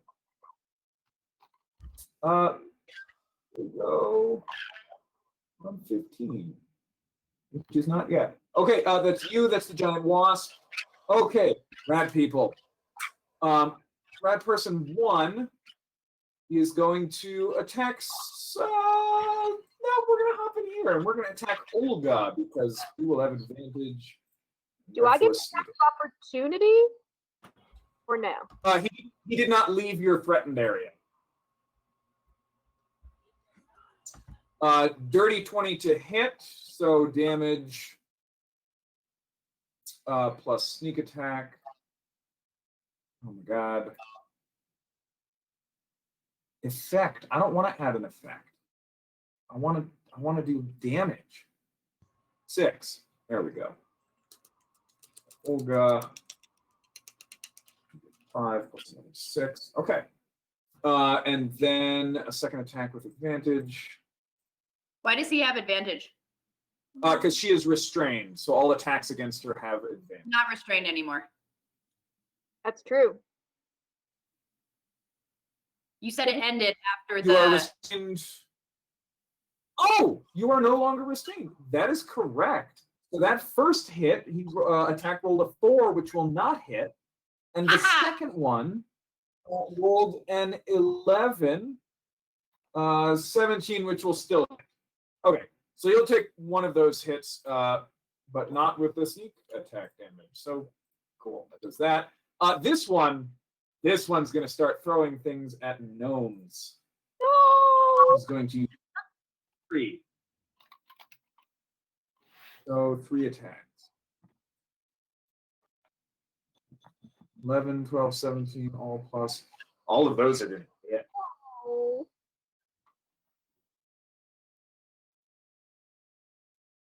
6 and 8 and 7, all plus 4. So 10, 12, and 11. Okay, 3 of the gnomes hit the floor with daggers. They're all alive, but there are daggers sticking out of them. Emrys, you're up. Kill him! All right. So there's the one that was just attacking the gnomes is the one that's right in front of me, yes? Correct. All right. He looks at you. Yeah, right back at you, jerk face. All right. Yeah, I'll just wail on him a bit. Okay. Wail upon him. So I've been forgetting about Cadel this whole time. Can he flank for me? Yeah. Okay. He's a combatant. Cool. So I'll just have him move on the other side. So we can flank here. So that's an 18 to hit this rat person. 18 will definitely hit. Does he look like he needs both whacks to finish him off, or do I feel like one might do it? He has not been touched yet, so he's going to need both whacks. All right. Here's whack number 2.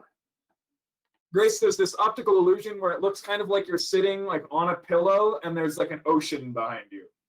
The I'm sunlight. Alright, look how coming down cool. on it. 13? 13 does not hit. Fine. Well, he takes 11 points of damage from the first whack. Okay. Bonus action, I will whack him with my non-magical sword. Okay. 19? 19 hits. So that's just the 2 points of damage on that one. Yep. Okay. Okay. Kadal can attack if you want. Yeah. He will bite. Okay, he's got a Uh-oh. +3. Roll that d20. Come on, Kato, let's do it, buddy. He also gets advantage, right? Yep. Cool. 14? Will just misses. Shoot. Okay. Okay. Shay, you are up. You are still poisoned. You are no longer incapacitated. But I'm dominated. Oh crap! You are dominated. Yep. Cool. I am. So here's the thing. Looking at dominate creature, you can. So it says if he uses his action, he can take total and precise control of you, meaning you only take actions that he chooses and you don't do anything that he doesn't allow it to do. It looks like you can. No, so I think it makes sense that you would follow the order on his turn. Well, I think actually I would have followed the order on my turn. I'm sorry, that's what I meant to just say. Right, and I missed wildly. So he told you to attack. Now that you can move and make another attack. Must I move and make another attack? Is that what you're trying to tell me?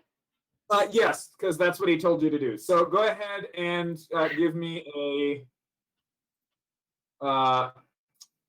What are you attacking with? A short sword? My rapier? Rapier. Go ahead and roll an attack with your rapier. And I believe this will be sneak attack because something else is threatening the creature you're attacking. Oh, I'm so sorry. That is definitely going to hit. And Emrys takes 15 points plus 5. Oh. Emrys, you take 20 points of damage as your squad leader runs over and jams a magical rapier into your side. I always knew she didn't like me. First, now my next question is, Yes. do I take damage from the poison? And if so, do I get to make another wisdom saving throw because I took damage? There is no damage from the poison. I tried. But That's fine. I'm about to hit you in a second. and you did not start your turn within 20 feet of the creature, so nothing else is happening right now. You are still poisoned. You are still poisoned, but you do not have. You are not taking damage. Okay. Now, here's the thing.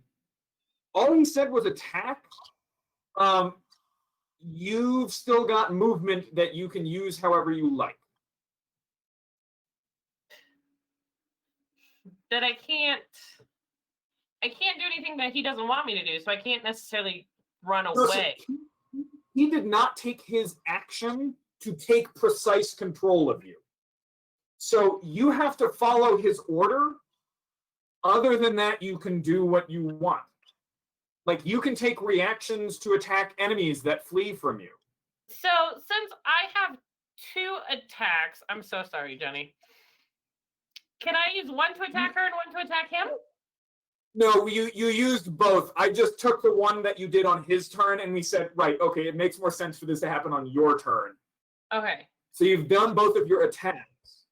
You can't use your bonus action because you're not carrying 2 light weapons to attack her. So Correct. You can move and use a bonus action that's not an attack.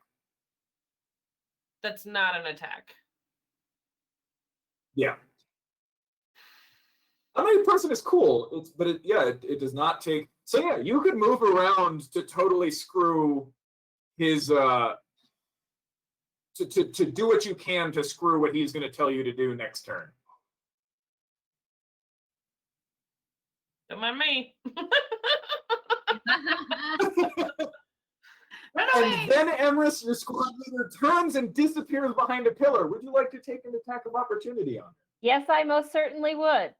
Because I did not disengage. Oh, okay. I very clearly did not. I didn't I didn't think you would, but sure, go for it. I guess she gets another save against his spell. I mean, I'll just smack her with my fist. Like, what was that? Okay, you've got a bow in your hands. No, you were attacking No, with I've a got sword. a sword in each hand. So, with like, I'm not dropping the sword. It's going to be a sword attack then. You can Sure. use your non-magical one though. Yeah. So sure, make an attack with your non-magical short sword.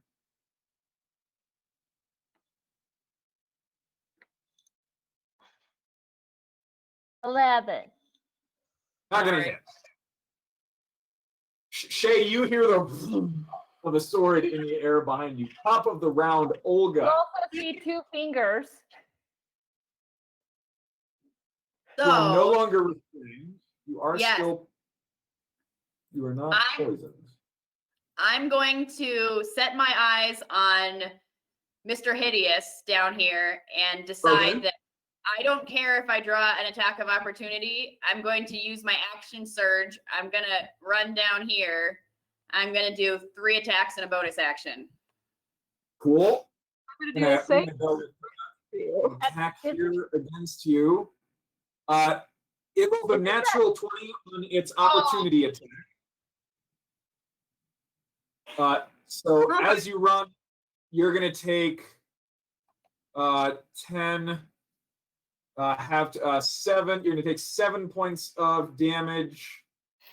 Okay, now what are you doing? You Okay, can so actually attack 4 times, right, Beth? So no, I can, another action. with action surge, I get 1 extra action, but I only have 2 to begin with. So I get 3 plus my bonus action. No, an action is 2 attacks. So you get 4 action attacks and then 1 bonus action attack. Really? Well, that's Yeah. even better. Okay. Yeah. Cool beans. Okay, well, here we go. Number 1. Natural 20. Number Cool. 2. Close. Number Holy 3. crap. That one misses. That one Probably. misses. Okay. These are awesome. 26, 27, 28. And go ahead and make the bonus action attack. Oh, sorry. Oh, okay.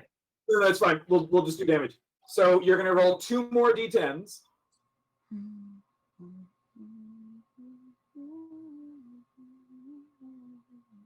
And then what? Okay. I guess the first one would be the one that's doubled, right?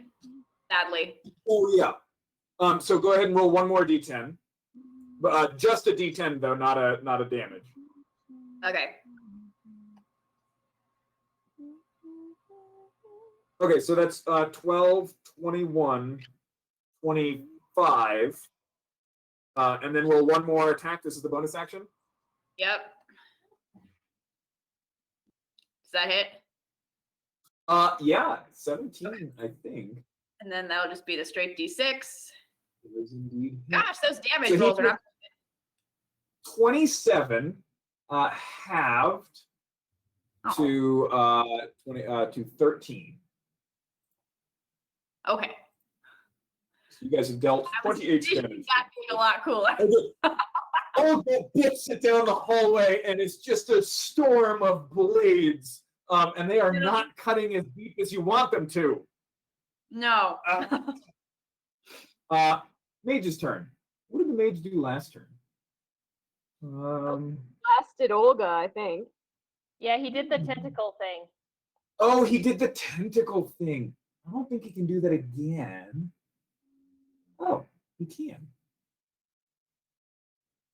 Towards all creatures within 10 feet. All right. We're going to run to here, and I need both Sura and Olga to make wisdom saving throws as the darkness reaches for you. Sura, you are not restrained. Olga, you are again restrained by the tendrils of anger and darkness. Dag nabbit.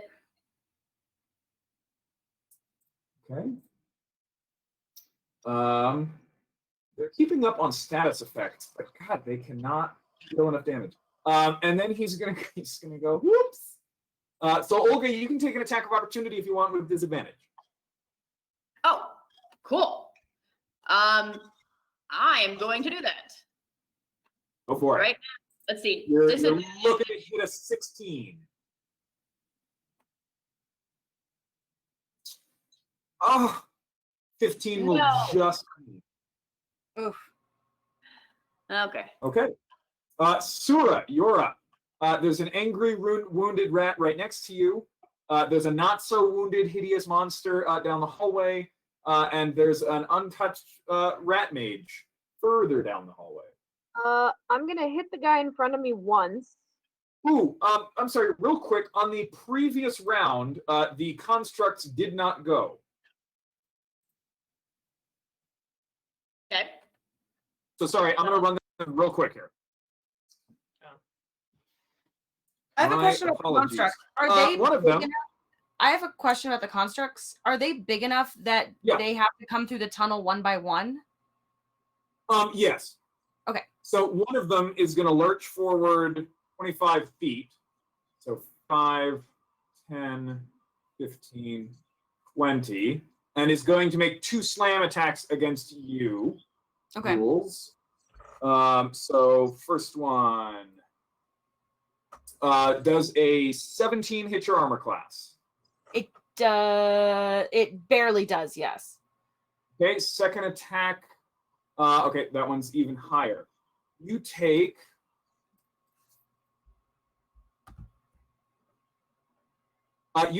34 points of bludgeoning damage as this construct lumbers down the hallway, and you can hear error, malfunctioning equipment, infestation. And you take a lot of damage. This one's going to make one attack against your wasp. 25 to hit. He was brave. Okay, the wasp is very dead. I'm going to delete this token and not all tokens this time. Boom. Good job, Josh. Good You did job. it. So Thank proud. you. I'm sorry, guys. This was ambitious, and Fantasy Grounds is not. Okay. And then it's gonna make it past him. 5, 10, 15, 20, 25. Cool. Yeah, it's gonna lurch in here, and it's also going to attack you. How did it get past the other one? I thought you said that only one could be in the hallway at the time. Only one can stand abreast. They're not large enough that they just being there blocks them. Oh, that was what I was wondering before. Oh, I'm sorry. Fast. No, Okay. so they can't both stand in the hallway next to each other, but they can move. Okay. 21 and 18 to hit. Yeah, that'll hit. So you're going to take another 50 points of bludgeoning damage. I'm out. Oof. Not the bride. Yeah. You're not supposed to kill the Okay, bride, rude. Josh. Oh no! That was the bride. Emma, Josh, you if can you see kill a young girl before her wedding day, you got that on you. Emrys, you can see kind of in your peripheral these 2 large constructs march into the room and just down Jules. It doesn't look like they're smashing her into pudding. They are now lurching straight for the panel. Okay. I'm sorry. So now, Sura, it is your turn. I changed my mind, and I will. Is there any way I can get around to flank big ugly dude with Olga, even though she's restrained? Big ugly dude with Olga. You know what? To fit in that space, give me just an athletics check to try and kind of muscle your way in there. Okay, hang on a second. 2 athletics. 17. 17, yeah. You managed to get your way right in there, and you are flanking the big nasty. Okay, the other guy got an attack of opportunity on me. Go ahead and give it. True. Short sword on you. I'm gonna guess that's a no. 11. All right. What you doing? I will make my wait. I am already with advantage. Never mind, because I'm flanking. I will attack Big Ugly twice. Okay. Roll your attacks with advantage. Yay. Okay. Blah, blah. You're not poisoned. Set advantage. First attack. Lots. Oh God. Second attack. Not as much, but still lots. Yep, both of those will hit. 22 and 27. Oh yeah. Okay. Damage on the first one. Add 3 to that. Raging. Damage on the second one. Add 3 to that. Okay. 11, 18 plus 24, so total of 12. Okay. You run up and you just carve folds of flesh from this thing. And it is his turn. I still have movement. Yeah, movement. I know that this is an action, but can I try and defend Olga somehow? Like get between? You're not going to be able to obstruct anything. Okay. Never mind. Without an action. Thank you. Okay. But he does turn and look at you, and I need you to make a Constitution saving throw. Thought that might As happen. once again, that nasty energy spirals out from his eyes. Ooh, Yeah. that's not good. A natural 1 will not do it. You will take 12 points of necrotic damage. -4 for my rallying from Shay. Thank you very much. Yep. And you are incapacitated. Oh, I hate this stupid effect. Start of his next turn. At which point he's going to make 2 claw attacks with advantage against Olga. So first attack with advantage. Where's his claw? Oh. How? 27 to hit will definitely hit. And 24 to hit will definitely hit. So you take... Ow. Oh, that's bad. Okay, you take how much damage? You take 30 points of slashing damage as the first claw lands. The second one... That's just one? The second one does 26 damage as the second claw just kind of slashes across your abdomen and cuts straight through your armor. Yeah, that's the first time he's landed a claw attack. He hits hard. Alrighty. I need... No. You're not allowed to sit on top. Everybody's cats are making me really happy right now. It's the cat parade. It's just delightful. Okay, Jules. Oh, God, it automatically rolls your death saves when it comes to your turn. Well, I succeeded. You succeeded. Okay, that's good. Okay. This rat person right here, he's going to run over here and also attack Olga.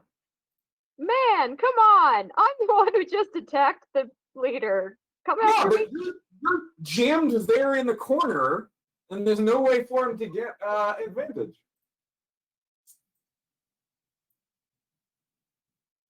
Yeah. 24 to hit will hit. Second attack.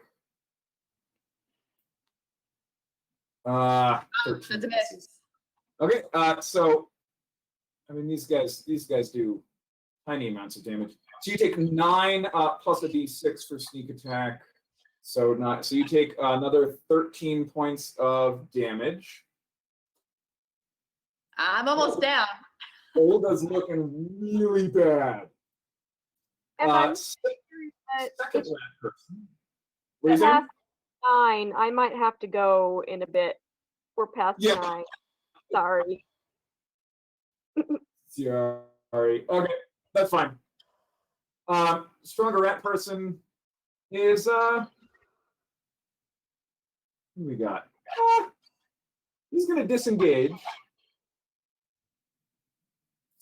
Then he is going to Well, we're clearly going to win this battle, so it's fine. you guys have health potions, and the druid has a bunch of healing. Yeah, Except but the the druid druid's is down. down. Wait, the That's rat fine. person is going to attack one of the gnomes that's down. Yeah, that definitely hits. Gnome takes. Ooh, okay. So first attack, gnome goes down. Second attack, he's going to finish off the gnome. Bonus action, disengage, and then run away from the constructs. Running down there. It is the construct's turn. This one, 5, 10, 15, 20. Yeah. This one marches over here and is dropping 2 slam attacks on Marbelen. Good. We don't know the way out, guys. He rolled an 11 and a 14. So that misses. Second one, 5, 10, 15, 20, is going to attack at some of the gnomes. Double 17s. First gnome. Second gnome. Ooh, okay. 2 gnomes, it just turns them to jelly. Smashes fists down. You were down to 11 gnomes. Emrys, you're up. Okay, cool. So I'm gonna take a stab at this. Wait, hang on. It's an action. Bonus action. I can get to her. All right. I'm going to tell my rat person moved anyway, didn't he? Yeah. Yeah. Okay, I'm gonna run over to Jules. Okay. Right here? And yep, right up on her. Okay. And we'll just drop a cure wounds at 3rd level All right. on And roll. Jules. She 3d8. came over and literally kicked litter like over the desk. So that's 13 points of healing to you, Jules. Okay. Okay. Jules, you're alive. Woo! All right. And then bonus bonus action. action. I don't really have anything good I could do with a bonus action. Oh yeah, bonus action. I will move my hunter's mark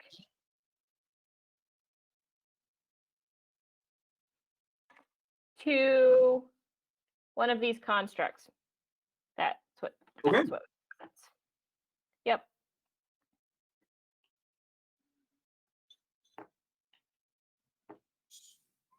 To the one that attacked the gnomes, not the one that attacked the cranky boss lady. Okay. Hunter's mark is on it. Yep.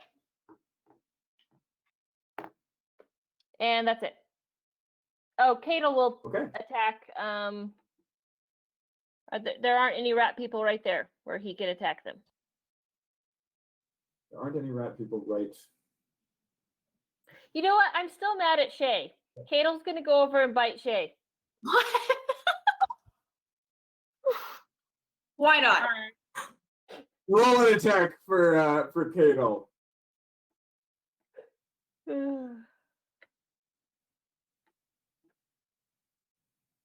11. 11 will not hit. He's confused. He's like, what? Kind of what? looks at you. Really, yeah, he looks really confused, like runs halfway over, stops, turns, looks at you, and is like, all right, runs, give a half-hearted bite at Shay. Shay, you're up. It wants you to attack Cadle. I want to break free. I need you. You don't get to until you make take some damage. I'm Okay, trying. hold on.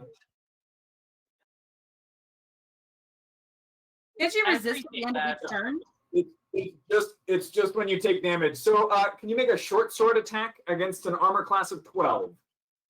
A whip attack. Use a worse weapon. I love it. Still hits. Roll the damage for that. Oh, hang on. Let me stop targeting Emrys.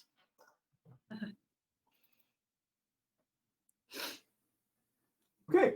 How many hit points does Cadle have? 13. 13? I think so.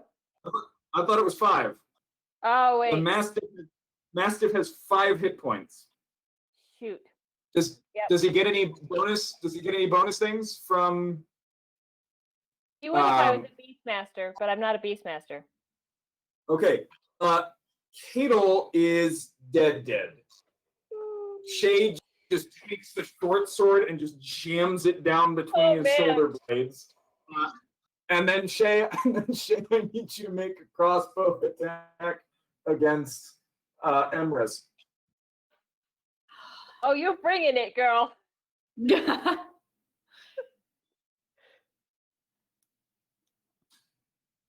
That's gonna hit. Go ahead and roll that damage. And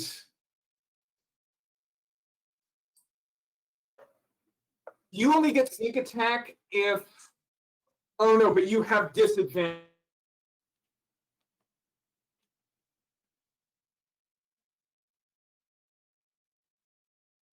Yes. I do not get sneak Rock attack. free. Okay, so you can't get sneak attack. So Emrys takes 7 points of damage. That is the end of round 4. Can you guys hear me? You've been sort of freezing out here. You're cutting in and out. Yeah. Fantastic. Okay. Marbulin kind of pulls away from the panel just as she's kind of dodged away from these 2 slam attacks and goes, "Hey, I fixed it, but it's going to flush the system. So, run!"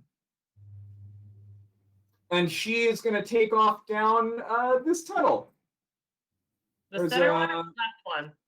This one, where the constructs came from. She's going to take attacks of opportunity. A 10. These things cannot hit her. So,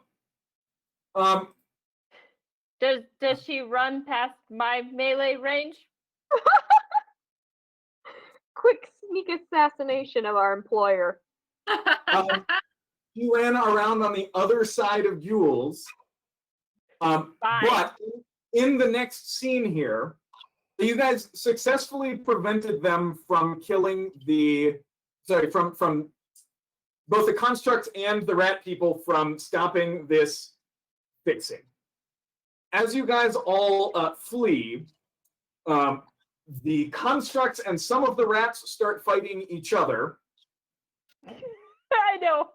I'm sorry, are there raised hands like you're not fleeing? Am I fleeing? Am I allowed to flee? I'm grappled. Like, He is here. I would love to flee. We're at quarter after 9, so I was going to fast forward through some things that we would have played through. I can run up to the grappled person and teleport them to a different area, if that helps. Awesome. Cool. Yeah. I'll just touch them and bamf them somewhere else. And then we can assume that since Shay just killed my dog, I am pummeling her until she is no longer dominated. Nice. Sounds good. I ask Cool. Emrys to be my maid of honor while this is happening. You Yeah, know. Okay. Shay, give me a wisdom saving throw. Or just give me a series. Just give me a series of wisdom saving throws.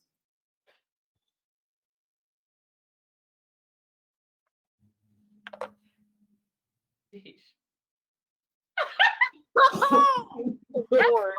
Hey. Does the 17 make it? No. Shay and Emrys spend the next 5 rounds pummeling each other on the ground. Actually, Emrys is punching Shay. Shay is shanking Emrys. As Sura, Jules, and Olga run through the tunnels. Can I grab as many gnomes as I can carry? Well, that's what's going to happen here real quick. You guys start a mad dash through the tunnels as Marbolin is pulling out copper tablets. It's like, hey, it's this way. And you guys are desperately trying to follow behind her. You guys, just as a pack, sprint through this room. I need everybody to make a quick perception check. So, what's happening with Shay and Emrys? We're going to find out in just a couple minutes. So Okay. do we roll perception too? No, not you two. Just these three. I think we're still in the back room. Because, like, I wouldn't have left them there alone, not being able to find the way out. Mm. Just saying. I'm trying to hustle us towards the know. epic finale. Keep the party behind. Lost. Okay, if 2 of you want to just grab them, you will have disadvantage on these checks. But sure, you've got them around the waist, and they're like straining and trying to hit at each other. Hey, like, can I walk? Sorry, shit. For sure, you guys can have disadvantage. I can bamf people 5 times, at least up to 30 feet at a time.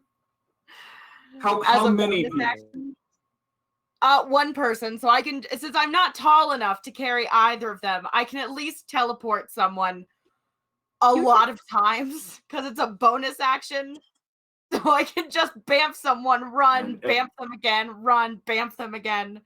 You take For a Emma. while. Just fan. For just a bit. But I'll roll perception again. Everything was frozen there for a moment. Is everybody? Yeah. Are we all synced? I'm here. Yeah, I still have a 22 on my perception. Well, you said yeah about 8 seconds after I asked that question. So. Yeah. Good. Olga, you rolled a 1, but your modifier is higher than 2 of the gnomes who also rolled 1s. So you guys start running through this room, and you see as two of the gnomes who are kind of in the lead just fall to pieces. I mean, just bits and pieces fall to the floor, and you guys stop for a second, and then looking around, you can see that there are these unbelievably thin wires stretched from various places in the room. But with the rest of your perception checks, you manage to get through. Eventually, you guys get, it kind of loops back to that big shaft that you guys climbed the ropes down. Everybody give me either an athletics or acrobatics check.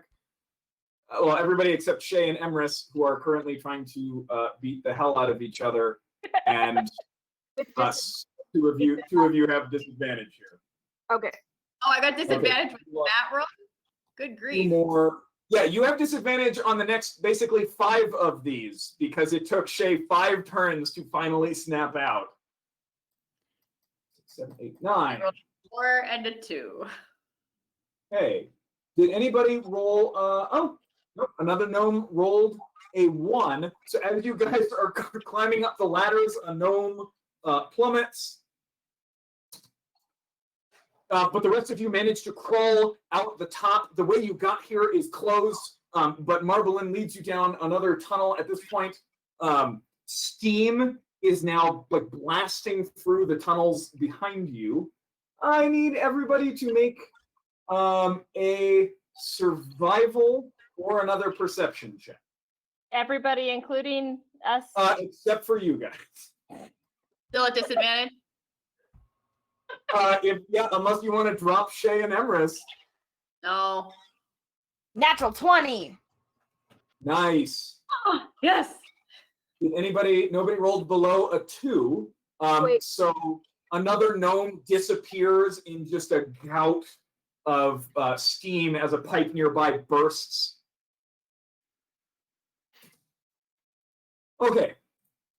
You guys, you get back to the a door that looks similar to that first one that took a while for Marblin to open. This was going to be another, like, stop them as she opens the door. We're just going to see how many turns it takes her.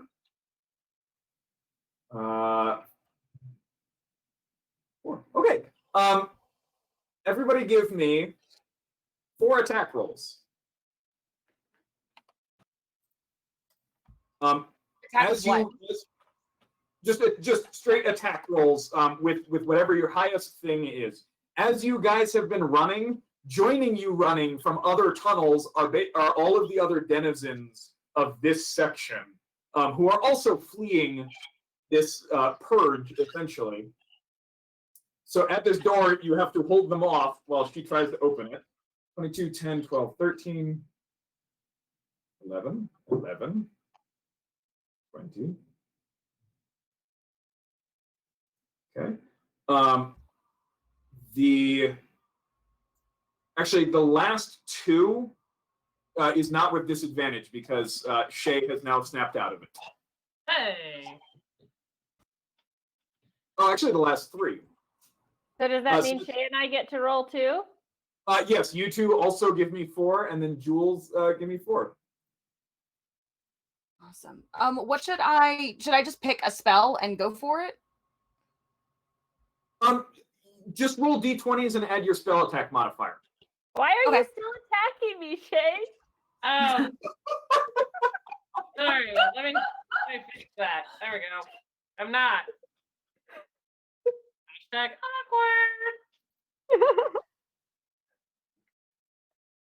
Okay, and Yeah, I need each of you to look at your string of them and just let me know who on the first one failed to beat a 1. Did anybody roll a natural 1? No. Cool. Did anybody beat a 26 on the second one? Nope. No. I had a 25. Okay. You all take 7 points of damage. Okay. What type of damage? It's just non-magical. You got hit with stuff. Olga? I'm down. Olga? As this horde of rats and other just normal monsters is just slamming against you, trying to get at the door, as Marblin is hurriedly like, In, I'm health- gonna use my bonus action to use 5 of my Balm of the Summer Court dice to give myself some hit points back. okay, I Olga, you have a greater healing potion. Olga just went down. Yeah, greater potion of healing. Did you just go Potion of down? healing. Okay. Use a potion So- on her. She's fine. So okay. go ahead and roll 4d4 and add 4 to it. Or greater. Yeah. 4d4 and add 4. Did anybody fail to beat a 12 on the third round? No. No. Fail I got a to, 19. fail to beat? No. Failed to beat a 4. Okay. 12. Whatever I said. A 12. Okay. And round 4. 14 points of healing to Olga. Did anybody beat a? Okay. What is it? 14. I'll fix it. Okay. Did anybody beat a 27 on the last round? I did. No. You did? What did you roll? It was a 19 plus 9. Wow. Okay. Everybody except Jules will take another 10 points of damage. The gnomes. Ooh. I can't do this map. Ah. Okay. So, as you guys hear the hatch open behind you, you turn and look. Marblin leaps through and goes, this was built to make and fix things, but I've been seeing the way you've been looking at me. That's amazing how good they are at destroying things too. Reaches through and reaches for the box. I need everybody to roll a quick initiative against her. Oh my gosh. I'm still rolling with disadvantage. Can we 6. You are no longer poisoned. Right. I can't take that off of me. 19. Oh. Double HP. Poisoned. Olga, you are no longer restrained either. What am I looking for? Shay, poisoned. Not being poisoned. All right, cool. Now I'm going to actually roll my initiative. There you go. All right, it's even worse. That's fine. Okay. I got a Emrys, 19. Emrys, One. and Sura, you are the only people who get to act in trying to prevent her from sealing you down here. I would like to rage and smash her twice. Okay. So if at the end of your turn, like you and Emrys, you have not either killed or incapacitated her. Does she look tough? I mean She strong? didn't take any damage. You know that she is level 8 and she has taken no damage. I was talking about her strength compared to mine. You're definitely stronger than her. Like you are superhumanly strong. So is there a way to essentially like tackle her and grapple her down so she can't do that? That's what I want to do. Yeah. So basically, you are trying to. You could. Can we pin her in a corner, and I can help Sura do that? Like I just Would- check her. I think there is a shove. There is a shove attack. So yeah. Go ahead and give me. I think it's just a straight attack there with just your strength. So just roll a strength check essentially. Yeah. Which you get advantage on because you're raging. I do. Oh, you do. It's a raging. And everybody gets their +4 temporary hit points again in my presence. Yeah. Hell yeah. Okay, it wasn't as good as I'd hoped. It's only 18. 18. Hold on. Okay. I have Who is something going for this. Hold on. to contest that? All right. She rolled a 15. So you just slam her in the chest, lift her up, and just pile her into the opposite wall. Ball tackle. Sorry. That's my city noise. No, sorry, I was saying that to my cat. That's not Oh, your city okay. noise. That's Very her loud. playing Happening. lines. So Sura has her tackled. Sura has her tackled, which means you can all get through. But Emrys, it is up to you. Sorry, so the next challenge now is shutting the door behind you guys. I have Emrys, proficiency with thieves' tools. Mm-hmm. your initiative was 7. Okay.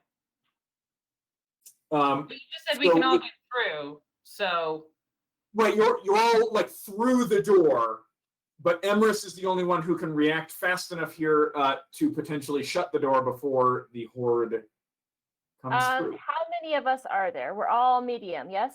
There's 5 I'm of you. And there are small. 4 gnomes left. I could take. That's fine. That's fine. I'll do that. I'm technically small. So I will. Hang on, I have something for this. I will pull out my rope, which I should have in my pack. Yes. Yeah. Yeah. Cool. I will pull out my rope and I will use rope trick, which creates a pocket of extra dimensional space. So up to 8 medium or smaller creatures can fit in there. You're gonna have to leave one out. Uh-huh. So No, everyone, I shove everyone up. Go, go, go. I take out both blades and I stand right down there, right below it. I say, pull the rope up after you. Yeah, that's not gonna happen, but okay. Nope. Question, did you leave stupid Margolin down here? Well, you are still holding her, so I'm taking over from you now. I am not taking her with me. I'm dropping her down this hole and taking you. No. So there's 5 of you, and there are 4 gnomes left. I assumed you were leaving Marblin out. Okay, good. I would say, Josh, what world do you think we're keeping her? Okay. Shay, are you gonna push one of the gnomes out and grab Emrys? No, of course not. Well, Because No. you could. I'll jump down. how much are you gonna hate me? Because my ideal is survival at all costs. My ideal is defending the defenseless. I might All right, jump. fine. then I'll And show- and my flaw is that I am so convinced of my destiny that I cannot see the mistakes that I am making. Shoot. Yeah. Okay, so I'm sorry. I have to actually take this back, Josh. My ideal is survival at all costs, and my flaw is I think love is for the weak. So yeah, I'm pulling that rope, and I'm leaving her behind. Okay. No. So we'll go ahead and epilogue like this. You all huddle in an extra dimensional pocket. They all fall out when the spell ends. So when I die, they all come out. Oh, I know. Emrys, you, swords out, face the door as this horde of creatures just kind of piles through. Marbolin stands up and runs.